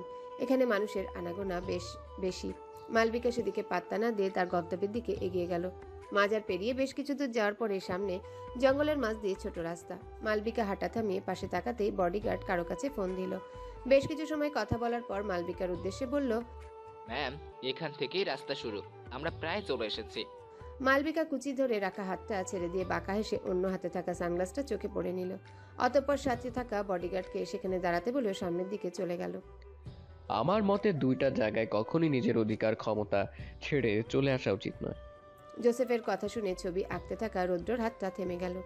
ঘাড় বাঁকিয়ে জোসেফের দিকে তাকিয়ে বলল, আমি ঠিক তোর কথাই বুঝতে পারলাম না। না বোঝার কি আছে মেরি দোস্ত? শোন, যুদ্ধক্ষেত্রে নিজের শত্রুপক্ষকে আর ভালোবাসার মানুষকে কখনোই ছাড়া উচিত নয়। জোসেফের কথা শুনে রৌদ্র মুচকি এসে পুনরায় নিজের কাজে মন দিল। জোসেফ এবার রৌদ্রর কাছে গিয়ে একটা চেয়ার নিয়ে বসে বলল, আরে আমি কি কোনো হাসির কথা বললাম যে তুই এভাবে হাসছিস? মানলাম যে ভালোবাসায় ত্যাগ করা যায়, কিন্তু সেই ত্যাগটা কেন এক পক্ষ করবে? অপর পক্ষ তো করতে পারে। জোসেফের কথায় রৌদ্র তেমন পাত্তা না দিল। এবার রৌদ্রের হাতটা থেমে গেল। ঘাড় ঘুরিয়ে জোসেফের দিকে তাকিয়ে বলল, কি?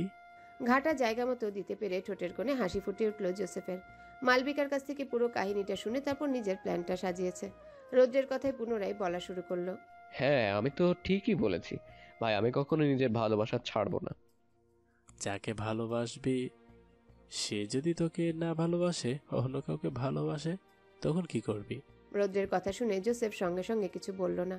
মনের মধ্যে পরপর কথাগুলো সাজিয়ে নিয়ে বলা শুরু করলো, অত কথা জানি না, আমি যে তাকে ভালোবাসি এই কথাটা আগে তাকে জানাবো, তারপর দেখবো সে কি বলে। কেননা আমি কিছু না জেনে শুনে নিজে নিজে এত বুঝতে যাবো কেন? ভালোবেসেছি, কোনো পাপ তো করিনি। এই জন্য আগে নিজের ভালোবাসার কথা তাকে জানাবো, এরপর বাকি কথা। আর আমি যদি তাকে আমার মনের কথা নাই বলি, তাহলে সে জানবে কিভাবে? জোসেফের কথা শুনে রৌদ্র ভাবনায় মগ্ন হয়ে গেল। নিজের কাছে নিজেই প্রশ্ন করলো, সত্যি তো আমি কখনো শশীকে নিজের মনের কথা জানাইনি, তাহলে ও জানবে কিভাবে? রৌদ্রকে ভাবতে দেখে জোসেফ বাঁকা হেসে রৌদ্রর কাঁধে হাত রেখে বলল, তবে তুই কিন্তু আমাকে তোর লাভ স্টোরিটা এখনো বলিসনি। যদি বলতি তাহলে হয়তো বলতে পারতাম। আসলে ত্যাগটা কার করা উচিত ছিল? জোসেফের কথা শুনে রৌদ্র ওর থেকে একটু সরে এসে জানালার পাশে গিয়ে দাঁড়ালো। বাইরে থেকে ঠান্ডা বাতাস গায়ে লাগতেই আরাম অনুভব করলো। লম্বা একটা শ্বাস নিয়ে সবটা বলতে শুরু করলো। শশীকে প্রথম দেখা থেকে সমুদ্রের সাথে বিয়ে হয়ে যাওয়া সবটা শুনতেই জোসেফ হা হয়ে গেল। এত কিছু হয়ে গেছে আর ওরা একটুও টের পায়নি। তবে যেটাও করতে পারেনি সেটা রৌদ্রকে দিয়ে ঠিক করিয়ে নিবে। কথাগুলো ভেবে নিজেই নিজেকে বাহবা দিল। চেয়ার থেকে উঠে দাঁড়িয়ে রৌদ্রের পিছনে গিয়ে দাঁড়িয়ে বলল, বুঝলাম, তবে সবটা শুনে আমার এটাই মনে হচ্ছে যে তুই আসলে একটা গাধা, নয় তেমন বোকামিকো করে। মানে হলো তুই কখনো তোর মনের কথা তাকে বলেছিস? না, কিভাবে বলবো? ওকে আমাকে সেই নজরে দেখতই না। আরে দেখবে কিভাবে? তুই জানালি না তোকে ভালোবাসার নজরে দেখবে। কিন্তু ও তো ভাইয়াকে ভালোবাসে। বাসবেই তো, এখানে তার কি দোষ? তুই যদি তখনই বিয়েটা করে নিতি তাহলে তো এত কিছু হতোই না।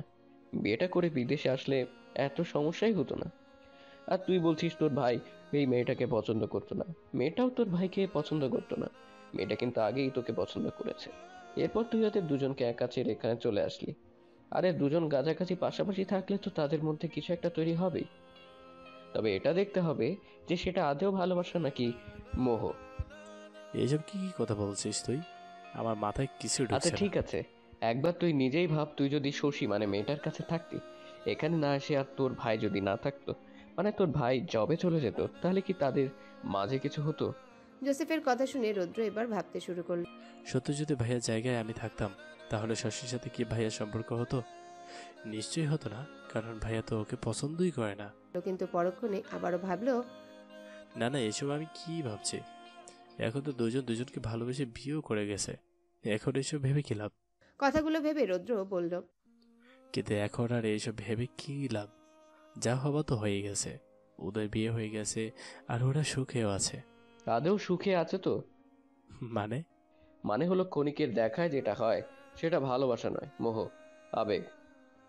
তাহলে তুই আমাকে কি করতে বলছিস এখন? আমি শুধু এটাই বলতে চাইছি যে তুই তোর মনের কথা ওকে বলে দে। পাগল হচ্ছিস তুই? এই বিয়ে হয়ে গেছে, আমার ভাই ওর সাথে, মানে ও এখন সম্পর্কে আমার ভাবি হয়। তো আমি তো আর তোকে বলছি না যে ওকে তুলে নিয়ে আয়। আমি শুধু এটাই বলছি তোর মনের কথা ওকে জানা। ওরও তো জানার প্রয়োজন কেউ ওকে কত বেশি ভালোবাসে। এইটা অসম্ভব। ভালোবাসায় সবই সম্ভব বন্ধু, অসম্ভব বলে কিছুই হয় না। আচ্ছা তাহলে থাক তুই, আমি এখন যাই, আবার পরে কথা হবে। কথাগুলো বলে জোসেফ চলে গেল, তবে যাওয়ার আগে রৌদ্রকে ধাঁধার মধ্যে রেখে গেল। এখন যা করার ওই করবে। আচ্ছা, আমার মধ্যে কি কমতি ছিল? তুমি আমাকে বিয়ে না করে ভাইয়াকে বিয়ে করলে কেন? পর্ব 38। কলেজ থেকে এসে গোসল শেষ করে ব্যালকনিতে বসে বই পড়ছিল শশী। তখনই পেছন থেকে কেউ কথাটা বলল। শশী ঘাড় ঘুরিয়ে পিছনে তাকিয়ে দেখে জয় দাঁড়িয়ে আছে। বইটা বন্ধ করে জয়ের দিকে ঘুরে বসে মিষ্টি করে হেসে শশী বলল, সত্যি তো বড় ভুল হয়ে গেল। বাড়িতে এমন জোয়ান শক্ত সামর্থ্য একটা ছেলে থাকতে ওনার মতো আধবড় লোককে বিয়ে করা আমার মোটেও ঠিক হয়নি। সত্যি এখন আফসোস হচ্ছে আমার। শশীর কথায় জয় বেশ আনন্দিত হলো। ভিতরে ভিতরে ভাব বেড়ে গেল। বাম হাত সামনে থেকে ছোট করে কাটা চুলের উপর দিয়ে নিয়ে পেছনে টানলো। অতঃপর ভাব নিয়ে বলল, কিন্তু কি আর করা যাবে বলো, বিয়ে তো হয়েই গেছে। এখন তুমি ভাইয়ার বউ হয়ে গেছো। সত্যি আমাকে পেয়েও হারালে। তবে বড় ভাইয়া অনেক হ্যান্ডসাম, যদিও আমার থেকে একটু কম, তবে বডি আমার থেকেও বেশি। ভাবছি বড় হলে বড় ভাইয়ার মতো বডি বানাবো, আর মেজো ভাইয়ার মতো ছবি আঁকা শিখবো। আরে বাবা, এত কিছু? তাহলে তো অনেক মেহনত করতে হবে, সাথে পড়াশোনাটাও করতে হবে। শশীর এই কথায় জয় বেশ বিরক্ত হলো। রুমের ভিতর গিয়ে বিছানায় বসে বলল, উফ, ভাইয়ার মতো তুমিও শুধু পড়ার কথা বলো। আমি আরও আসলাম তোমার সাথে গল্প করতে। শশী উঠে দাঁড়িয়ে রুমের মধ্যে গেল। বইটা টেবিলে রেখে জয়ের পাশে বসে কিছু বলবে, তখনই নিচ থেকে শাহানারা শশীকে ডাকলো। গায়ে হলুদের অনুষ্ঠান শেষ করে সন্ধ্যার আগে বেরিয়ে পড়ল সমুদ্র। বাড়িতে কাউকে কিছুই জানায়নি, শুধু শাহানারাকে ফোন করে বলেছিল ফিরতে রাত হতে পারে। মাঝ রাস্তায় গিয়ে ইমরানকেও সাথে নিয়েছিল। শহরের ইট সিমেন্টের দালান পেরিয়ে গ্রামের ভাঙা ভাঙা রাস্তায় আসতেই রাত হয়ে গেল।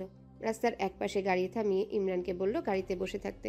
কথা মতো ইমরানও চোখ কান খোলা রেখে গাড়িতে বসে থাকলো। সমুদ্র শশীকে ফোন করে বলে দেওয়ার পরে কথা মতো ক্লাব ঘরের দিকে গেল। তবে গ্রামে ঢুকেই ওরা আগে শাহিনের খোঁজ নিয়েছে, তবে শাহিনকে পায়নি। তারপর সমুদ্র ভাবলো এসেছে যখন শশীর সাথে দেখা করেই যাক। এই মনোভাব নিয়ে ক্লাব ঘরের ওখানে যেতে ভিতর থেকে কারো কথোপকথন শুনতে পেল। সমুদ্র নিঃশব্দে বন্ধ দরজার সামনে দাঁড়িয়ে শুনতে লাগলো ভিতরে কারা কথা বলছে আর কি কথা বলছে। আব্বা, তুমি এখানে আসছো কেন এখন? ছেলের কথায় বেশ বিরক্ত হলো চেয়ারম্যান। রাগ চেপে থেকে দাঁতে দাঁত চেপে বলল, তো আসবো না? তুই জানিস সমুদ্র তোকে খুঁজতে এখানে এসেছে। আমার লোক ওর গাড়ি মোড়ের মাথায় দেখেছে, আর তুই এখানে বসে আছিস। মালবিকা আমাদের বলেছে সাবধানে থাকতে, আর সমুদ্র যদি একবার জানতে পারে মালবিকার সাথে আমরাও জড়িত, তাহলে কি হবে বুঝতে পারছিস? আরে আব্বা, তুমি চিন্তা করো না তো। আম্মা আমায় বলেছে এখানে লুকাতে, তাই তো আমি এখানে এসেছি। আর তুমি এখন বাড়িতে যাও, আম্মা যদি জানে তাহলে রেগে যাবে। তুই আর তোর ওই আম্মা কি করছিস বলতো? আমারই ভুল হয়েছে। ওই মালবিকাকে বিয়ে করে এখন প্রতিটা মেয়েকে ভয়ে থাকতে হয়। না জানি কখন পুলিশের কাছে ধরা পড়ে যায়। এখন তো আবার ওই সমুদ্র ওর সাথে যোগ হয়েছে।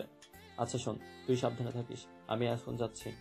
মালবিকা ফোন দিয়ে বলল গ্রামের রাস্তা দিয়ে নাকি নতুন মাল আসবে। শহরে ঢোকার মুখে পুলিশ পাহারায়, এজন্য আমাকে যেতে হবে। গ্রাম থেকে গাড়ি তৈরি করতে হবে। তুই থাক। কথাটা শেষ করে গামছাটা মাথার উপর দিয়ে বেরিয়ে গেল চেয়ারম্যান। ওনার বেরোনোর আভাস পেয়ে সমুদ্র পাশে সরে গেল। দরজা তখন হালকা ফাঁকা দিয়ে সাবধানে উকি দিতে সমুদ্র শাহিনকে দেখলো। শাহিন ফোন বের করে কাউকে কল দিল। হ্যাঁ আম্মা, সব আপনার কথা মতোই হচ্ছে। কি করতে হবে সেটা মনে আছে তো? একদম সব মনে আছে আম্মা। সমুদ্রের কাছে আমার ইচ্ছে করে ধরা দিতে হবে। তারপর সমুদ্র যখন আমার ধরবে আমি তখন না জানার অভিনয় করব। আর সমুদ্র আমাকে ছেড়ে দেওয়ার পর আমি আমার মতো নিজের কাজ করব। আর ও নিশ্চয়ই আমার উপর নজর রাখার জন্য কাউকে বলবে। আমি সমুদ্রের পুরো ধ্যান আমার উপর রাখবো, আর আপনি শিফাকে আপনার কাজ করবেন। তাই তো আম্মা, নাকি কোনো ভুল আছে? সবই ঠিক আছে। আর তোমাকে না এত কথা বলতে না করেছি, জানো না দেয়ালেরও কান আছে। আরে আমার চিন্তা না কইরা এখন এখানে কেউ আসবে না। আরে আমার চিন্তা নাই, এখন এখানে কেউ আসবে না। আর শুনলাম সমুদ্র নাকি আমারে খোঁজার জন্য গ্রামে আসছে। মোড়ের মাথায় ওর গাড়ি দাঁড় করানো। আচ্ছা ঠিক আছে, আমি রাখছি। কথা শেষ করে শাহিন ফোন কেটে দিল। পুরো কথা শোনার পর সমুদ্র ক্লাবঘর থেকে সরে এলো। ঠোঁটের কোণে তখন বাঁকা হাসি। ঘাড় কাত করে বা হাতে ঘাড় ডলতে ডলতে সমুদ্র বলল, তো এই ব্যাপার। আচ্ছা ঠিক আছে, তোমরা তোমাদের কাজ করো, আমি যেমন অজানা ছিলাম তেমনই থাকি। কথাটা বলে সমুদ্র পকেট থেকে নিজের ফোন বের করে ইমরানকে কল দিল। ধূপধাপ পা ফেলে সামনে যেতে যেতে বেশ জোরে জোরেই বলল, হ্যাঁ ইমরান শোনো, তুমি চোখ কান খোলা রেখো। যে করেই হোক ওই শাহিনকে ধরতে হবে। ওকে ধরলে ওই মহিলার পরবর্তী প্ল্যানটা কি সেটা জানতে পারবো। আমি শশীর সাথে দেখা করে আসি, ওকে? কথা শেষ করে সমুদ্র ফোন কেটে পকেটে রাখলো। ও জানে শাহিন ওর সব কথা শুনেছে। শাহিন সমুদ্রের গলার আওয়াজ পেলে প্ল্যান মতো ঘরের মধ্যে থেকে কাশির আওয়াজ করে। সমুদ্র না জানার অভিনয় করে। কে ওখানে? কথাটা বলে ক্লাব ঘরের দরজা খুলে ভিতরে যায়। তারপর ওখানে শাহিনকে হঠাৎ দেখার মতো চমকানোর ভাব করে ওকে ধরে। শাহিনও ভয় পাওয়ার অভিনয় করলে সমুদ্রকে ওখানেই বেঁধে শশীর সাথে দেখা করতে যায়। এতক্ষণ বসে বসে সবটা ভাবছিল সমুদ্র। খানিক সময় পর নিজেই বলল, ইমরানের কথা অনুযায়ী ওই মহিলা এখন বাংলাদেশে নেই, তাহলে উনি কোথায় যেতে পারে? আর ওনার পরবর্তী প্ল্যানটাই বাকি। সাবধানে থাকতে হবে। কথাগুলো ভেবে সমুদ্র নিজের ছোট ফোনটা বের করলো। অতঃপর কাউকে কল দিয়ে বলল, হ্যাঁ, আপনাকে একটা কাজ করতে হবে কালকের মধ্যেই। ওসমান ভাই পাকিস্তানের সবচেয়ে বড় টেরোরিস্ট, যাকে পুলিশের পুরো টিম, আর্মি সবাই খুঁজছে। আর আমি কিনা তারই সামনে দাঁড়িয়ে নিজেকে খুব লাকি মনে হচ্ছে। মালবিকার কথা শুনে সামনের লোকটা বসা থেকে উঠে দাঁড়িয়ে ওর সামনে এসে দাঁড়ালো। বাঁকা চোখে মালবিকাকে একবার পরখ করে নিল। তারপর মালবিকার উদ্দেশ্যে বলল, বাংলাদেশের মালবিকা মির্জা হঠাৎ আমার আস্তানায় কি এমন দরকার পড়লো শুনি? এতদিন ফোনে সবকিছু হচ্ছিল, ভাবলাম এবার সামনাসামনি কিছু কথা বলি, কিন্তু আপনার এখানে আসা তো অনেক কঠিন। মালবিকার কথা শুনে বিকট শব্দে হাসতে লাগলো ওসমান। পিছনে সরে গিয়ে টেবিলের উপর থেকে একটা ছোট বোতল হাতে নিয়ে ড্রপারে করে তরল জাতীয় কিছু তুলল। অতঃপর বাম চোখের উপর থেকে কালো পট্টিটা সরিয়ে গুনে গুনে 3 ফোঁটা ঔষধ সেখানে নিয়ে পুনরায় আগের জায়গায় বোতলটা রাখতে রাখতে বলল, কি মনে হয় ওসমানের সন্ধান পাওয়া এতই সোজা? এই যে আপনি আমার সামনে দাঁড়িয়ে আছেন, আমি চেয়েছি বলেই আপনি এইখানে আসতে পেরেছেন। চোখের উপর থেকে কালো পট্টিটা সরাতেই কাটা চোখটা বেরিয়ে আসলো। সেটা দেখেই গায়ের মধ্যে কেমন একটা করে উঠলো মালবিকার। তবে সেটা পাত্তা না দিয়ে বলল, তাহলে কাজের কথায় আসা যাক। হ্যাঁ চলুন তাহলে বসে কথা বলি। গাড়ির জানালা দিয়ে বাইরের দিকে তাকিয়ে আছে শশী। সমুদ্রের সাথে কথা হয়নি, আজকেও মনটা ভীষণই খারাপ। তখনই জামশেদ আসলো, বলল শশীকে অনেক দিন দেখেনি, এজন্য ওকে নিয়ে যাবে। আর সমুদ্র এখানে নেই, তাই কয়েকদিন গ্রামে থেকে আসলে ভালো লাগতো। কিন্তু শশীর যাওয়ার একদম ইচ্ছে নেই। এখানে সমুদ্র না থাকলেও স্মৃতি আছে, যা সমুদ্রের অভাব পূরণ না করতে পারলেও কিছুটা শান্তি দেয়। আর ওখানে সেটাও নেই। আবার সমুদ্রকে না বলে কিভাবে যাবেও? কিন্তু বাবার শাশুড়ির কথার উপর কোনো কথা বলতে পারল না। অগত্যা ব্যাগ গুছিয়ে যেতেই হলো। তবে জয় এর পরীক্ষা শেষ হলে শাহানারাও যাবে, গিয়ে কয়েকদিন থেকে শশীকে নিয়ে আবার ফিরে আসবে। এসব ভাবতে ভাবতে শশী ফোন বের করে ওয়ালপেপারে থাকা সমুদ্রের ছবির দিকে তাকিয়ে বলল, কোথায় সমুদ্র? কবে আসবেন? আর কতদিন? এত দূরত্ব সহ্য করা সত্যি বড় কঠিন। আসলে তুমি করতে চাইছোটা কি? তোমার প্ল্যানটা কি? খুব সহজ, একটা নিবিড় পরিকল্পনা, অতঃপর ভুম। পর্ব 39। কথাটা বলে মালবিকা বাঁকা হাসলো, সাথে ওসমানও। হাতের মদের গ্লাসটা টেবিলের উপরে রেখে চেয়ারে হেলান দিয়ে বলল ওসমান, এত পরিকল্পনা কেন? ওর বাপ চাচার মতো ওকে উড়িয়ে দাও, কাহিনী খতম। না, ওকে এতটা হালকাভাবে নিও না। আসলে বাঘের বাচ্চা তো, তাই বাপ কাকার থেকেও একটু বেশি চালাক হয়েছে। চতুর বুদ্ধি ওর। আমাদের একটা ভুলের পদক্ষেপ পুরো খেলাটা ঘুরিয়ে দিতে পারে। তাহলে তুমি আমাকে কি করতে বলছো? বলবো, সব বলবো, তবে এখন নয়, সঠিক সময়ে। তোমাকে শুধু সবসময় প্রস্তুত থাকতে হবে। সে না হয় থামলাম, কিন্তু বিনিময়ে আমি কি পাবো? ওসমান এর কথায় মালবিকা পাকা হেসে বসা থেকে উঠে দাঁড়ালো। চেয়ারের হাতলে 2 হাত রেখে কিছুটা ঝুঁকে ওসমানের দিকে তাকিয়ে বলল, তোমার যেটা চাই সেটা তুমি কাজ শেষে ঠিক পেয়ে যাবে। কথাটা বলে মালবিকা ওসমানের দিকে তাকালো। ঝুঁকে থাকায় ওর বুকের খাঁজটা দৃশ্যমান, আর সেখানেই তাকিয়ে আছে ওসমান। মালবিকা সেই দৃষ্টি অনুসরণ করে নিজেও তাকালো। অতঃপর সোজা হয়ে দাঁড়িয়ে বলল, তবে টাকার সাথে সাথে তোমার জন্য আমি আরো একটা স্পেশাল জিনিস রেখেছি। কি সেটা? মালবিকা টি টেবিলের উপর থেকে নিজের ফোনটা তুলে নিল। কিছুক্ষণ ফোনে কিছু একটা করে পুনরায় ফোনটা টি টেবিলে রেখে ওসমানের দিকে সরিয়ে দিয়ে বলল, এটা তোমার। ওসমান মালবিকার ফোনটা হাতে তুলে নিয়ে চোখের সামনে ধরতেই চোখ মুখ জলজল করে উঠল। কেমন লোলুপ দৃষ্টিতে ফোনের স্ক্রিনে তাকিয়ে আছে। বৃদ্ধা আঙ্গুল দিয়ে ফোনের স্ক্রিনটা আলতো করে স্পর্শ করলো। সেদিকে তাকিয়ে থেকে মালবিকাকে বলল, তোমার ডিল পাক্কা, কিন্তু এটাকে আমার চাই। ফোনেই যদি এতটা মোহনীয় হয় তাহলে সামনাসামনি কতটা সুন্দর। ওসমানের হাত থেকে এক টানে ফোনটা নিজের কাছে নিল মালবিকা। অতঃপর সেও ফোনের দিকে তাকিয়ে বলল, শশী সমুদ্রের একমাত্র দুর্বলতা ওর স্ত্রী, কিন্তু এটাকে পেতে হলে তোমায় আগে সমুদ্র পার করতে হবে। আকাশে চাঁদ স্পর্শ করতে গেলে যেমন তোমাকে হাজার হাজার মাইল আলোক বর্ষ পার করতে হবে, তেমনি এই চাঁদকে পেতেও তোমার বিশাল এক সমুদ্র পার করতে হবে। তারপরেও যদি সমুদ্রটা হয় ভীষণ উত্তাল। মালবিকার কথা শুনে ওসমান বাঁকা হেসে বলল, গোলাপ ছিঁড়তে গেলে তো কাঁটাকে আগে উপড়ে ফেলতে হয়। মিষ্টি জিনিস পেতে একটু না হয় ছালের সম্মুখীন হলাম, আর তাছাড়া অনায়াসে কোনো কিছু পেলে আমারও ভালো লাগে না। সমুদ্র যতই উত্তাল আর গভীরতা হোক না কেন, সেটা পেরিয়ে এই চাঁদকে আমি কলঙ্কিনী করবই। কারণ চাঁদ কলঙ্কিত না হলে মানায় না।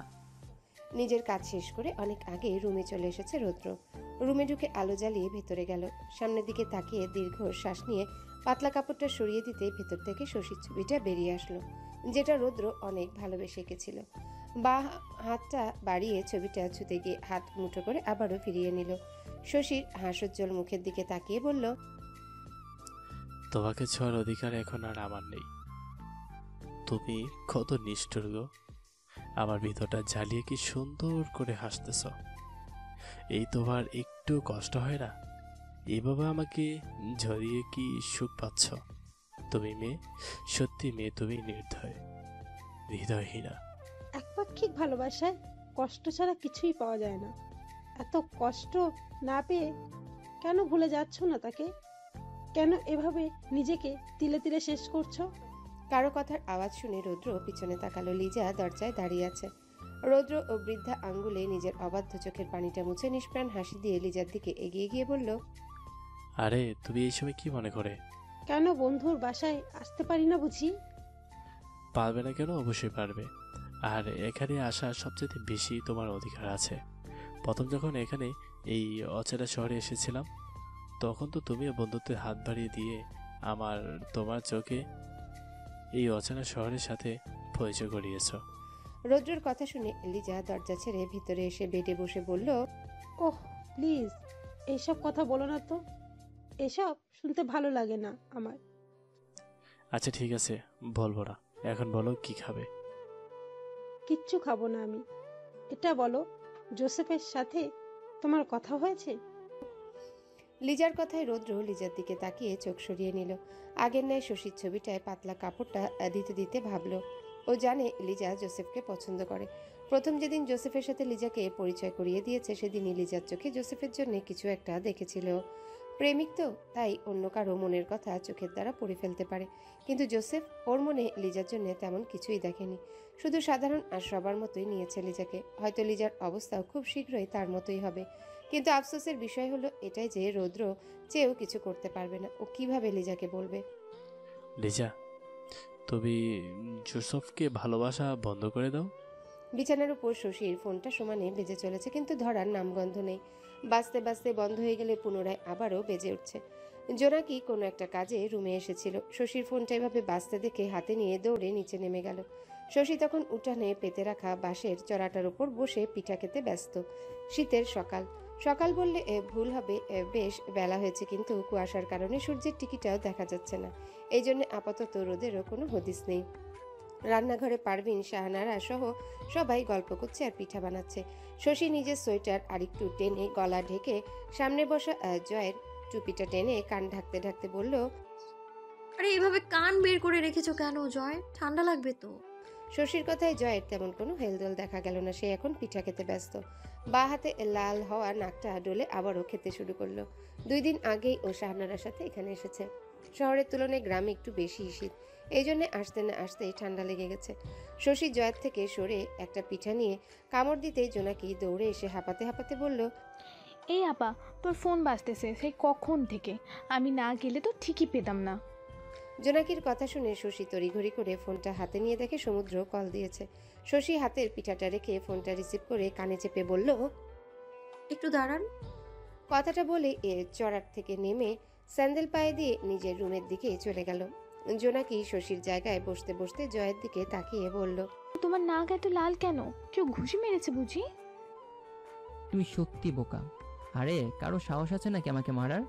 আসলে আমার ঠান্ডা লেগেছে তো, তাই এমন লাল হয়েছে। জয়ের কথায় জোনাকি নিজের নাকে হাত রেখে আবারও জয়ের দিকে তাকিয়ে বলল, ঠান্ডা তো আমারও লাগে, কই আমার নাক তো আমার লাল হয় না। তোমার নাক লাল হবে কেন? আসলে তুমি কালো তো, এই জন্য তোমার নাক লাল হয় না। আর আমি ফর্সা তো, এই জন্য একটু ধরলেই আমার নাক লাল হয়ে যায়। জয়ের কথায় জোনাকি ভীষণ রাগ হলো। ছেলেটা ওকে কালো বলেছে এই জন্যে। কই আর সবাই তোকে কালো বলে না? ওর মাও তো বলে শশী লাল ফর্সা, জোনাকি উজ্জ্বল শ্যামবর্ণ, শশীর থেকে সুন্দর। শুধু ফর্সা হলেই সুন্দর হয় নাকি? জয় জোনাকির দিকে তাকিয়ে দেখে জোনাকি রাগ করে অন্যদিকে তাকিয়ে আছে। জয়ের মাথায় দুষ্টু বুদ্ধি চাপলো। জোনাকির দিকে তাকিয়ে বলল, তবে তুমি যদি চাও আমি তোমার নাক কিন্তু লাল করে দিতে পারি। সত্যি? কিন্তু কিভাবে? ম্যাজিক করে। জয়ের কথা এবার জোনাকি মুখ বাঁকিয়ে বলল, আমাকে বোকা পেয়েছো? তুমি বলবে আর আমি বিশ্বাস করে নেব? ওসব জাদু ফাদু কিচ্ছু না। আব্বা আমায় বলেছে ওসব জাদু সত্যি হয় না, আসলে ওসব আমাদের চোখের ভুল। আমি সত্যি বলছি। আচ্ছা আমার কথা তোমার বিশ্বাস হচ্ছে না তো? ঠিক আছে, আমার দিকে সরে এসো, এক্ষুনি তোমার নাক লাল করে দিচ্ছি। জয়ের কথায় জোনাকি সরল মনে জয়ের দিকে গেল। তবে ও জানে এসব জাদু করে কখনোই নাক লাল করা যায় না। তবুও জয় কি ম্যাজিক দেখাতে চায় সেটা দেখার জন্য গেল। জোনাকি এই সরে আসতে জয় ওকে চোখ বন্ধ করতে বলল। জয়ের কথা মতো জোনাকি চোখ বন্ধ করতে জয় জোনাকির নাকের মাথায় জোরে সোরে একটা কামড় দিয়ে পিঠার বাসন নিয়ে দৌড়ে পালিয়ে গেল। কামড় দেওয়ার সাথে সাথে জোনাকি চিৎকার করে কাঁদতে কাঁদতে নাক ধরে বলল, ও মা গো, আব্বা গো, আমার নাকে কামড় দিয়ে রক্ত বার করে দিল, জ্বলে গেল গো। কোথায় থাকো ফোন রেখে? কতবার কল দিয়েছি? লেপটা পায়ের উপর টেনে নিয়ে খাটের সাথে হেলান দিয়ে বেশ আরাম করে বসলো শশী। মা পিঠা বানাচ্ছে, বাইরে বসে ওটাই খাচ্ছিলাম। কোনো সমস্যা হচ্ছে না তো? না। কিছুক্ষণ চুপ থেকে শশী সমুদ্রের উদ্দেশ্যে বলল, আপনি কবে আসবেন? শশীর কথায় সমুদ্রের ঠোঁটের কোণে বাঁকা হাসি ফুটে উঠল। দুষ্টুমি ভরা কণ্ঠে বলল, কেন, রাতে কি শীত বেশি লাগছে? সমুদ্রের কথার মানে বুঝে পেরে শশীর গাল লাল হয়ে গেল। লজ্জায় বেশি কিছু বলল না আর। লোকটার মুখ সত্যি বড়ই অবাধ্য। মুখ খুললেই যেন কথা নয়, এক একটা বোম বের করে সে। চলে গেছে আরো কয়েকটা মাস। সমুদ্র যাওয়ার পর অনেকগুলো মাস পেরিয়ে গেছে। এই কয়েক মাস খুবই কম কথা হয়েছে ওদের। মাঝে মাঝে তো কথাও হতো না। সমুদ্র এক এক সময় এক এক জায়গায় থাকতো, যার দরুন নেটওয়ার্কের সমস্যায় পড়তে হতো। এর জন্য শশীর সমুদ্রের উপর ভীষণ অভিমান জন্মেছে। আজ প্রায় 5 দিনের মতো কথা হয় না। শীত পেরিয়ে গেছে। দিনের বেলায় গরম লাগলেও রাতের বেলায় হালকা ঠান্ডার রেশ এখনো যেন রয়ে গেছে। জোনাকির স্কুল বন্ধ, তাই ছুটি কাটাতে শশীর কাছে এসেছে। বিছানায় উপুর হয়ে শুয়ে আছে শশী, চোখে হালকা হালকা ঘুম ঘুম ভাব। হঠাৎ দরজা বন্ধের শব্দে হালকা ঘুম ভাবটাও কেটে গেল। ওভাবে থেকে ঘুম জড়ানো গলায় বলল, জোনাকি, নিচে গিয়ে জয়ের সাথে খেলা কর, আমার ভীষণ ঘুম পাচ্ছে, বিরক্ত করিস না। কথাটা বলেই পুনরায় চোখ বন্ধ করে নিল। কিছুক্ষণ অতিবাহিত হওয়ার পর কোমরে শক্ত হাতের নরম ছোঁয়া পেতে শশীর ঘুম উড়ে গেল। চমকে হাতটাকে ধরে ধরফড়িয়ে উঠে বসে পিছনে তাকালো। আপনার সাহস তো কম না? আপনি একজন সিনিয়র আর্মি অফিসারের বউয়ের শরীরে হাত দেন? আপনাকে তো পুলিশে দেয়া দরকার। পর্ব 40। শশীর কথা শুনে সমুদ্র ভ্রু কুঁচকে তাকালো। নিজের হাতটা শশীর হাতের মুঠো থেকে ছাড়িয়ে নিয়ে একটু নিচু হয়ে শশীর কপালে ঠোঁট ছুঁয়ে উঠে দাঁড়িয়ে শার্টের বোতাম খুলতে খুলতে বলল, আচ্ছা তাই নাকি? জেলে যখন যেতেই হবে তখন আরো কিছু করে তারপর যাওয়া উচিত নয় কি? সমুদ্রের কথা শুনে শশী কিছু বলল না। বিছানা থেকে নেমে সমুদ্রের থেকে শার্টটা নিয়ে রেখে দিল। সমুদ্র পিছনে দাঁড়িয়ে বলল, আসলেন কেন? না আসলেই তো পারতেন। আপনি তো বোধহয় ভুলেই গিয়েছিলেন যে আপনার জন্যও কেউ পথ চেয়ে বসে আছে। আর ভুলে তো যাবেনই, নিষ্ঠুর মনের মানুষ তো আপনি, এই জন্যে। বুঝলাম, অভিমান হচ্ছে আমার বউয়ের। তবে আমি খুব দুঃখিত, এই মুহূর্তে তোমার অভিমান ভাঙাতে পারছি না। রাত পর্যন্ত অপেক্ষা করে শোনা, এখন ফ্রেশ হয়ে আসি, তারপর লম্বা একটা ঘুম। আসলে রাত জাগতে হবে তো, এজন্য। কথাটা বলে সমুদ্র শশীর হাত থেকে টাওয়েলটা নিয়ে ওর মাথায় একটা চাটি মেরে ওয়াশরুমে চলে গেল। মাথা ডলতে ডলতে সমুদ্রের যাওয়ার দিকে রাগী চোখে তাকিয়ে আছে শশী। আইসেন রাতে, একদম চৈত্র মাসের ঠাডা পড়ার তপ্ত সূর্য দেখায় দিব। তুমি আমার হাতে কামড় দিলে কেন? এখন আমার 14টা ইঞ্জেকশন নিতে হবে। হাত ডলতে ডলতে কথাটা বলল জয়। জোনাকি প্রতিশোধ নিতে পেরে মনে মনে ভীষণ খুশি। আগের বার জয় নাকের উপর কামড় দিয়েছিল, কথাটা সবাইকে বললেও কেউ তেমন রাগ করেনি, ওকে শুধু শাহনারা আন্টি ব্যতীত। কামড়ের কথাটা মনে মনেই রেখেছিল। আজকে সুযোগ বুঝে জয়ের হাতে বেশ জোরে সরেই কামড়টা দিয়েছে, কিন্তু ইঞ্জেকশন কেন নেওয়া লাগবে সেটাই বুঝতে পারছে না। জয়ের দিকে তাকিয়ে অবাক কণ্ঠে বলল, কেন কেন ইঞ্জেকশন কেন নিতে হবে? আমার কি সাপের মতো বিষ আছে নাকি যে ইঞ্জেকশন নিতে হবে? তুমিও তো আমায় কামড় দিয়েছিলে, কই আমি তো ইঞ্জেকশন নেইনি। আরে আমি কামড়ালে ইঞ্জেকশন নিতে হবে কেন? আমি তো মানুষ, আর তুমি তো জঙ্গলি, বনে জঙ্গলে ঘুরে বেড়াও। বলা যায় না, বিষ থাকলেও তো থাকতে পারে। জয়ের কথা শুনে জোনাকি বেজায় রেগে গেল। দুই হাতে জয়ের চুল ধরে টানতে টানতে বলল, কিন্তু আমায় জঙ্গলি বললে কেন? আমি আন্টিকে বলে দেবো। আমি তো আর থাকবোই না, এক্ষুনি বাড়ি চলে যাব। আরে পচা মেয়ে, আমার চুল ছাড়ো বলছি। একটু আগে ভাইয়ের ঘর থেকে জেল মেরেছি চুলে, সবটা তো নষ্ট হয়ে যাচ্ছে। ছাড়ো আমার চুল। আমি চুল ছাড়বই না, আজকে তোমায় টাকলা বানিয়ে দেবো। আমাকে জঙ্গলি বলা? কি ভেবেছো আমি ছেড়ে দিব? হাত আমারও আছে। কথাটা বলেই জয়ও জোনাকি ছুটি করে রাখা চুল ধরে টানতে লাগলো। দুজন দুজনার চুল টানছে আর কাঁদছে। শশী সমুদ্রের উপর রাগ করে রুম থেকে বেরিয়ে এসেছে, খাবার গরম করতে হবে। সিঁড়ি বেয়ে নিচে নামতেই ড্রয়িং রুমে দেখলো জয় আর জোনাকি মারামারি করছে। দুজনারই বেহাল দশা। জোনাকি চুল খুলে ছড়িয়ে ছিটিয়ে আছে, জয়েরও স্টাইল করে রাখা চুলগুলোর অবস্থা পুরাই কাহিল। কাঁধ দিয়ে গেঞ্জি খুলে পড়বে পড়বে ভাব। শশী দৌড়ে গিয়ে দুজনকে থামালো, দুজনাই হাঁপাচ্ছে। শশী জয়কে জিজ্ঞাসা করলো, এইসব কি, এভাবে মারামারি করছো কেন দুজন? জয় কান্না করতে করতে বাম হাতে চোখ মুছে গেঞ্জি টেনে কাঁধের উপর উঠিয়ে বলল, ও আমার হাতে কামড় মারলো কেন? আর তুমি যে আমায় জঙ্গলি বললে তার বেলায়? জোনাকি কাঁদছে আর নাক মুছছে। কথাটা বলে আবার শশীর দিকে তাকিয়ে বলল, ও আগে আমায় কামড় মেরেছে, সেই জন্যই তো আমি ওকে কামড় দিয়েছি। আবার আমাকে জঙ্গলিও বলেছে। আমি থাকবোই না, আব্বাকে কল দে আপা, আমি চলেই যাব। নাক টানছে আর কথা বলছে জোনাকি। জয়ের কান্না থেমে গেছে, তবে কান্না করার দরুন নাক চোখ লাল হয়ে আছে। শশী পড়েছে বিপাকে, কাকে কি বলবে সেটাই খুঁজে পাচ্ছে না। কিছুক্ষণ পর জোনাকির দিকে তাকিয়ে শাসনের সুরে বলল, তো তুই ওর হাতে কামড় দিলি কেন? সব সময় শুধু অকাজ করা। এক জায়গায় এসে যে একটু স্থির হয়ে থাকতে হয়, মন চায় না সেটা, না? শশীর বকা শুনে জোনাকি আবারও কান্না শুরু করে দিল। সমুদ্র টি শার্ট পরে সিঁড়ি দিয়ে নামতে নামতে নিচের দিকে তাকিয়ে বলল, কি হয়েছে? সমুদ্রের কথা শুনে কেউ কিছু বলল না। জোনাকির কান্নাও বন্ধ হয়ে গেল, শুধু থেকে থেকে হেঁচকি তুলছে। সমুদ্রকে দেখে শশী একবার তাকিয়ে রান্নাঘরে চলে গেল। সমুদ্র শশীর যাওয়ার দিকে তাকিয়ে আবারও জয় আর জোনাকির দিকে তাকালো। দুজনের হাত ধরে সোফায় বসে জিজ্ঞাসা করলো, এবার বলো কি হয়েছে? আকাশে তখন বিশাল বড় চাঁদ উঠেছে, বেশ ভালো ঠান্ডা বাতাসও বইছে। চাঁদের আলোয় চারপাশটা আলোকিত। শশী ব্যালকনিতে দাঁড়িয়ে গ্রিলের ফাঁক দিয়ে চাঁদ দেখছে। সমুদ্র বাড়িতে নেই, বিকালে এসে ঘুমানোর কথা বললেও ঘুমায়নি, কোথায় গেছে কে জানে। এত রাত হয়ে গেল তবুও তার কোনো পাত্তা নেই। শশী মন খারাপ করে আকাশের দিকে তাকিয়ে বলল, তুইও একা আর আমিও একা। তোর আজকে মন ভালো হলেও আমার আজকে মোটেও মনটা ভালো নেই। কি জানি কি খায়, ওই গম্ভীর পাষাণ লোকটাকে ভালোবেসেছিলাম আমি। আমার তো মনে হয় উনি আমায় ভালোই বাসে না। এটা তোমার মনের সমস্যা। তোমার মন সবসময় ভুলভাল কথা বলে, এই জন্যই তো তোমার এসব মনে হয়। কথাটা শুনতেই শশী ঘাড় বাঁকিয়ে পিছনে দেখতে গেল, কিন্তু পারল না, কারণ ওর পিছনে শক্ত বুকের প্রাচীর। সমুদ্র পিছন থেকে শশীর কোমর জড়িয়ে ধরে দাঁড়িয়ে আছে। শশী পুনরায় সামনের দিকে তাকিয়ে বলল, আমার মন সব সময় সঠিক কথাই বলে, আর এখনো সঠিক কথাই বলছে। আমার তো মনে হয় তোমার মন ডাহা মিথ্যা কথা বলছে। কিভাবে? ওই যে তোমার মন বলছে আমি তোমায় ভালোবাসি না, এটা মিথ্যা নয়? ঠিকই তো, আপনি আমায় ভালোবাসেন নাকি? শশীর কথা শুনে সমুদ্র শশীকে নিজের দিকে ফিরায়। ওর দুই কাঁধে হাত দিয়ে একটু ঝুঁকে শশীর চোখের দিকে তাকিয়ে বলল, তোমরা মেয়েরাও না সব জানো, অথচ তোমাদের মুখ থেকে শুনতেই হবে।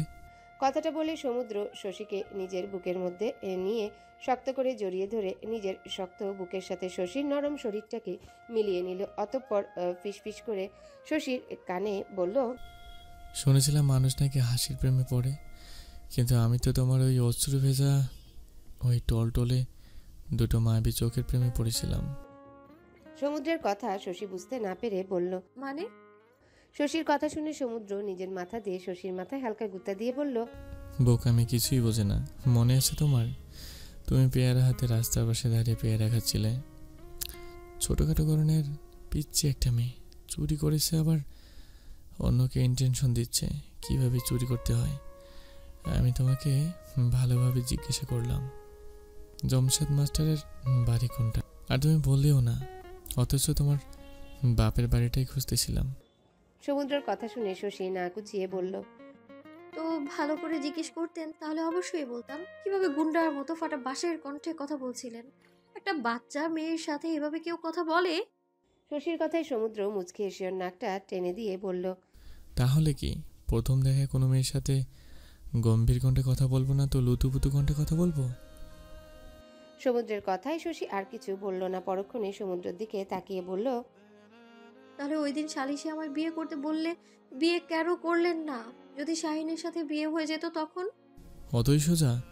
তখন পরিস্থিতি খারাপ ছিল, আমার কারণে তোমরা বিপদে পড়তে। তখন তুমি বিয়ে করলে মালিকা তোমাদের পরিবারের পিছনে লাগতো আমাকে কষ্ট দেওয়ার জন্য। এই জন্য তোমার বাপকে বলেছিলাম তোমার জন্য দেখে রাখে, আমি সময় সুযোগ বুঝে তারপর বিয়ে করব। আর তখন তো আমি ভালোবাসতাম না, এই জন্য তোমার বাপকে ভং ভং বুঝিয়ে দিয়েছিলাম। সমুদ্রের কথা শুনে শশী রেগে সমুদ্রের বুকে কিলঘুষি দিতে দিতে বলল, ভালোবাসেন না তাহলে বিয়ে করলেন কেন বদ একটা লোক? আরে করছো কি, মেরে ফেলবে নাকি? এই জন্যই বলে মেয়ে মানুষ বুদ্ধি কম। আরে পুরো কথাটা তো শেষ করতে দিবা। তো আমি ভালোবাসতাম না ঠিক, কিন্তু একটু একটু পছন্দ করতাম। কি সুন্দর ছোটখাটো নাতুস নাতুস একটা বাচ্চা।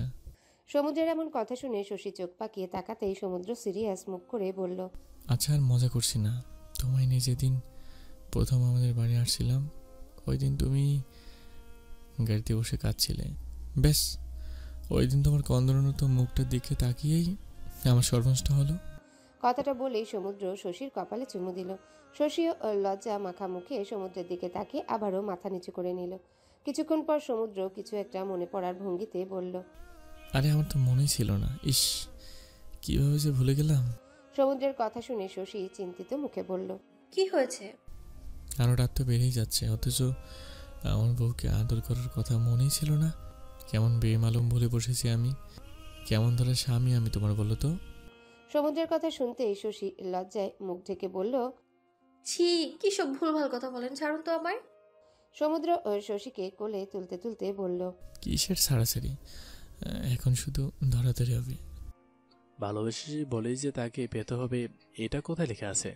বরং আমি তাকে ভালোবেসে পেয়েছি, এটাই আমার কাছে অনেক। সব ভালোবাসার যে পূর্ণতা পেতে হবে এইটাও তো নয়। কিছু কিছু ভালোবাসা দূর থেকে সুন্দর, আর আমি সেই ভালোবাসাকে নিয়েই ভালো থাকতে চাই। আমি তাকে তার অনুভূতিবিহীন ভালোবেসেছি, তাই তার অজানায় আস্তে আস্তে হারিয়ে যাব। তাকে পাওয়ার জন্য তো আর তাকে ভালোবাসিনি, সে আমার ভাগ্য নেই। ও শুধু আমার হৃদয়ে থাকবে, আর অল্প কারো ভাগ্যে, আর অন্য কারো ভাগ্যে। এই জন্য আমিও আর তাকে পাওয়ার আশা করি নাই। এখন আর এইসব কথায় কোনো ভিত্তি নেই। রৌদ্রের কথা শুনে জোসেফের ভীষণ রাগ হলো। এত চেষ্টা করেও কিচ্ছু হচ্ছে না। এই ছেলেটা তো আমার কোনো কথাই বুঝতে পারছে না। দেবদাসের মতো বড় বড় কথা বলতে পারে শুধু। খুবই তুমি আমায় কেমন কাজ দিলে? না না, হারলে চলবে না, যে করে হোক কাজটা আমায় করতেই হবে। মনে মনে কথাগুলো বলে পুনরায় রৌদ্রের উদ্দেশ্যে বলল জোসেফ, কি সব বুড়ো লোকদের মতো কথা বলে যাচ্ছিস? এসব কথা শুধু শুনতেই ভালো লাগে। আর আমি তো একবারও বলছি না যে তুই ওকে বিয়ে কর, তোর ভাইয়ের সংসার ভাঙ। আরে আমি তো শুধু এটাই বলছি যে তোর উচিত তাকে সবটা জানানো। তারও তো অধিকার আছে কথাটা জানার। তুই একবার জানিয়ে তো দেখ। তারপর মানে আমি ওকে জানালাম, তারপর কি? এখন ওকে এসব কথা গাটা দিয়ে জানালো কি আছে? আমি এটাই বুঝতে পারছি না জোসেফ। অনেকটা সময় পেরিয়ে গেছে, ভাইয়া শশী ভালো আছে, আমি কেন ওদের মধ্যে কাটা হতে যাব? তুই বুঝতে পারছিস না, তাই এমন বলছিস। ঠান্ডা মাথায় ভাব, তাহলে বুঝতে পারবি। কথাগুলো বলে রৌদ্র জোসেফের দিকে তাকিয়ে মুচকি এসে চলে গেল। জোসেফ রৌদ্রের যাওয়ার দিকে তাকিয়ে বিরক্তিকরভাবে বলল, একে তো বোকা ভেবেছিলাম, কিন্তু এখন দেখছি ততটা বোকা নয়। মন অনেক কাঠখড় পোড়াতে হবে দেখছি। কিন্তু যে করেই হোক সমুদ্রের বিরুদ্ধে রুদ্রকে উস্কে দিতেই হবে। কিন্তু কিভাবে? এই রুদ্র তো আমার আর কোনো কথাই কানে দিচ্ছে না। ভুবিকে সবটা জানাতে হবে। তুমি আমায় সত্যি করে বলো তো হয়েছে কি? সেদিন ফোনে আমার শশীকে এখানে নিয়ে আসতে বললে কেন? আমার কিন্তু সন্দেহ হচ্ছে। সত্যি সত্যি বলো কি হয়েছে। আর আমি কিন্তু তোমাকে আগেও বলেছি, আমার মেয়ের কিছু হলে তোমাকে আমি ছাড়বো না। তোমার জন্য ওর চোখে একটু পানি আসলে আমি কিন্তু ওকে আমার কাছে নিয়ে আসবো। এই লোকটা কথায় কথায় এভাবে আমার বউকে নিয়ে টানটানি কেন করে বুঝলাম না। যেদিন নিজের বউ চলে যাবে সেদিন বুঝবে বউয়ের থেকে দূরে থাকার কি জ্বালা। মনে মনে কথাগুলো বলে সমুদ্র ওর শ্বশুরের দিকে তাকালো। কালকে রাত্রেই ওরা হিজলতলিতে এসেছে, সাথে জয় আর জোনাকিও এসেছে। সকাল হতে জামশেদ মাস্টার সমুদ্রকে ডেকে তার ঘরে নিয়ে গিয়ে কথাগুলো বলছিল। সমুদ্র কিছুক্ষণ চুপ থেকে বলল, আপনার কি মনে হয় আমি খারাপ লোক? বউকে দিনরাত মারধর করাই আমার কাজ? আরে ভাই। সমুদ্র কথাটা বলতেই ওর শ্বশুর ওর দিকে তাকাতেই থেমে গেল। গলা ঝেড়ে একটু কেশে বলল, না মানে আমি বলতে চাইছি যে ও আমার অর্ধাঙ্গিনী। ওর অর্ধেক আর আমার অর্ধেক জুড়েই আমরা এক। ওর উপর কোনো বিপদ আসার আগে আমার সাথে তাকে লড়াই করতে হবে। সমুদ্রের কথা শুনে মনে মনে বেশ খুশি হলো জামশেদ, তবে মুখে সেটা প্রকাশ করলো না। খানিকক্ষণ পর যখনই উনি সমুদ্রকে কিছু বলতে যাবেন, তখনই বাইরে থেকে পারভিনের গলার আওয়াজ শোনা গেল। তিনি আতঙ্কিত গলায় বলছে, তোমরা তাড়াতাড়ি সবাই এসো, আমার শশী অজ্ঞান হয়ে গেছে। পারভিনের চিৎকার শুনে সমুদ্ররা দুজনাই উঠে দাঁড়িয়ে গেল। জামশেদ সমুদ্রের হাত ধরে বড় বড় চোখে তাকিয়ে বলল, কি করছো তুমি আমার মেয়ের সাথে? সত্যি করে বলো তো। শ্বশুরের কথায় সমুদ্রের এবার বেজায় রাগ হলো, তবুও কোনো মতে নিজেকে ঠিক রেখে দাঁতে দাঁত চেপে বলল, আপনিও যেখানে আমিও সেখানেই। আমার নিশ্চয়ই কোনো অলৌকিক শক্তি নাই যেটার মধ্যে আমি এখান থেকে বসে কিছু করব। এবার দয়া করে আপনার সন্দেহটা রেখে আমার সাথে চলুন। না জানি আমার বউটার কি হলো। চশমাটা নাকের মধ্যভাগে রেখে খুবই মনোযোগ দিয়ে শশীকে পরীক্ষা করছে বিধান ডাক্তার। তার মুখটা এই মুহূর্তে খুব সিরিয়াস। শশীর পাশেই চিন্তিত মুখে বসে আছে পারভিন। খাটের পাশে সবাই দাঁড়িয়ে আছে, সবার মুখে চিন্তার ছাপ। সমুদ্র ও শ্বশুরের পাশে দাঁড়িয়ে আছে। এখানে শ্বশুর শাশুড়ি সহ বাকি গুরুজনেরা আছে বিধায় বউয়ের কাছে যেতে পারছে না। বেশ কিছুক্ষণ শশীকে দেখার পরে ডাক্তার নিজের জিনিসপত্র ব্যাগে রাখতে রাখতে বলল, ভাবছি তোমার সাথে এখন আমার আদৌ কথা বলা উচিত হবে কিনা মাস্টার। বাবার বয়সী ডাক্তারের মুখ থেকে এমন কথা শুনে জামশেদ মাস্টার খুবই চিন্তিত হলো। সমুদ্রের দিকে একবার গরম চোখে তাকিয়ে পুনরায় ডাক্তারের দিকে তাকালো, অতঃপর নরম কণ্ঠে জবাব দিল, কি করেছো? জি কাকা, আপনার কথা ঠিক বুঝতে পারলাম না। কি হয়েছে আমার মেয়ের? ও এভাবে অজ্ঞান হয়ে গেল কেন? সিরিয়াস হলো বলুন, আমি এক্ষুনি সদর নেওয়ার ব্যবস্থা করছি। হয়েছেই তো, অনেক বেশি সিরিয়াস কিছু হয়েছে। তুমি না না হতে চলেছো, আর আমি কিনা শুধু মুখেই খবরটা দিচ্ছি। এখন বলো, এরপরেও কি তোমার সাথে কথা বলা ঠিক? ডাক্তারের কথা বুঝতে সবারই বেশ কিছুক্ষণ সময় লাগলো। যখনই সবাই বুঝতে পারলো, সাথে সাথে সবাই হৈ হৈ করে উঠল। পারভিন নিচু হয়ে শশীর কপালে চুমু দিয়ে আদর করে দিল। জামশেদ মাস্টার খুশিতে হাসতে হাসতে ডাক্তারের দিকে তাকিয়ে বলল, আমি আপনাকে বাজারে সেরা মিষ্টি খাওয়াবো কাকা। কথাটা শুনে আবারও সবাই হেসে উঠল। জামশেদ হাসতে হাসতে পাশে তাকিয়ে দেখে সমুদ্র ওর দিকে ভ্রু কুচকে তাকিয়ে আছে। সমুদ্রের এভাবে তাকানো দেখে উনি ঘাবড়ে গিয়ে বলল, কি হলো, এভাবে তাকিয়েছো কেন? তুমি বাবা হচ্ছ, এটা শুনে খুশি হওনি? হব না কেন, তবে একটা কথা বলার আছে আপনাকে। কি? তখনও বললেন আমি আপনার মেয়েকে কি করেছি, এভাবে অজ্ঞান হয়ে গেল কেন? এবার তাহলে বলি, আপনার মেয়েকে কি করেছি, কিসের জন্য এভাবে অজ্ঞান হয়ে গেল? সমুদ্রের এমন ধারা কথা শুনে জামশেদ মাস্টারের কান গরম হয়ে গেল। বড় বড় চোখে সমুদ্রের দিকে তাকিয়ে আবারও চোখ ফিরিয়ে নিল। তিনি ভাবতেও পারেননি ছেলেটার এত মুখ পাতলা, দেখে অন্তত সেটা মনে হয় না। তিনি কাশতে কাশতে সবাইকে বলল মিষ্টি আনতে যাচ্ছে, এটা বলেই ঘর থেকে বেরিয়ে গেল। পারভিন একবার সমুদ্রের দিকে তাকিয়ে এবার সবাইকে নিয়ে আস্তে আস্তে ঘর থেকে বেরিয়ে গেল। সবাই যেতেই সমুদ্র খাটের পাশে এসে দাঁড়ালো। শশী টুকুর টুকুর চোখে সমুদ্রের দিকে তাকিয়ে দেখে সমুদ্র শশীর দিকে বড় বড় চোখে তাকিয়ে আছে। শশী কিছু বলার আগে সমুদ্র বলল, এটা কি হলো? আমি তোমাকে নিষেধ করেছিলাম না? বারবার করে বললাম তুমি আর একটু বড় হও, তারপর না হয় এসব ব্যাপারে ভেবে দেখব, কিন্তু তুমি আমার কথা শুনলে না কেন?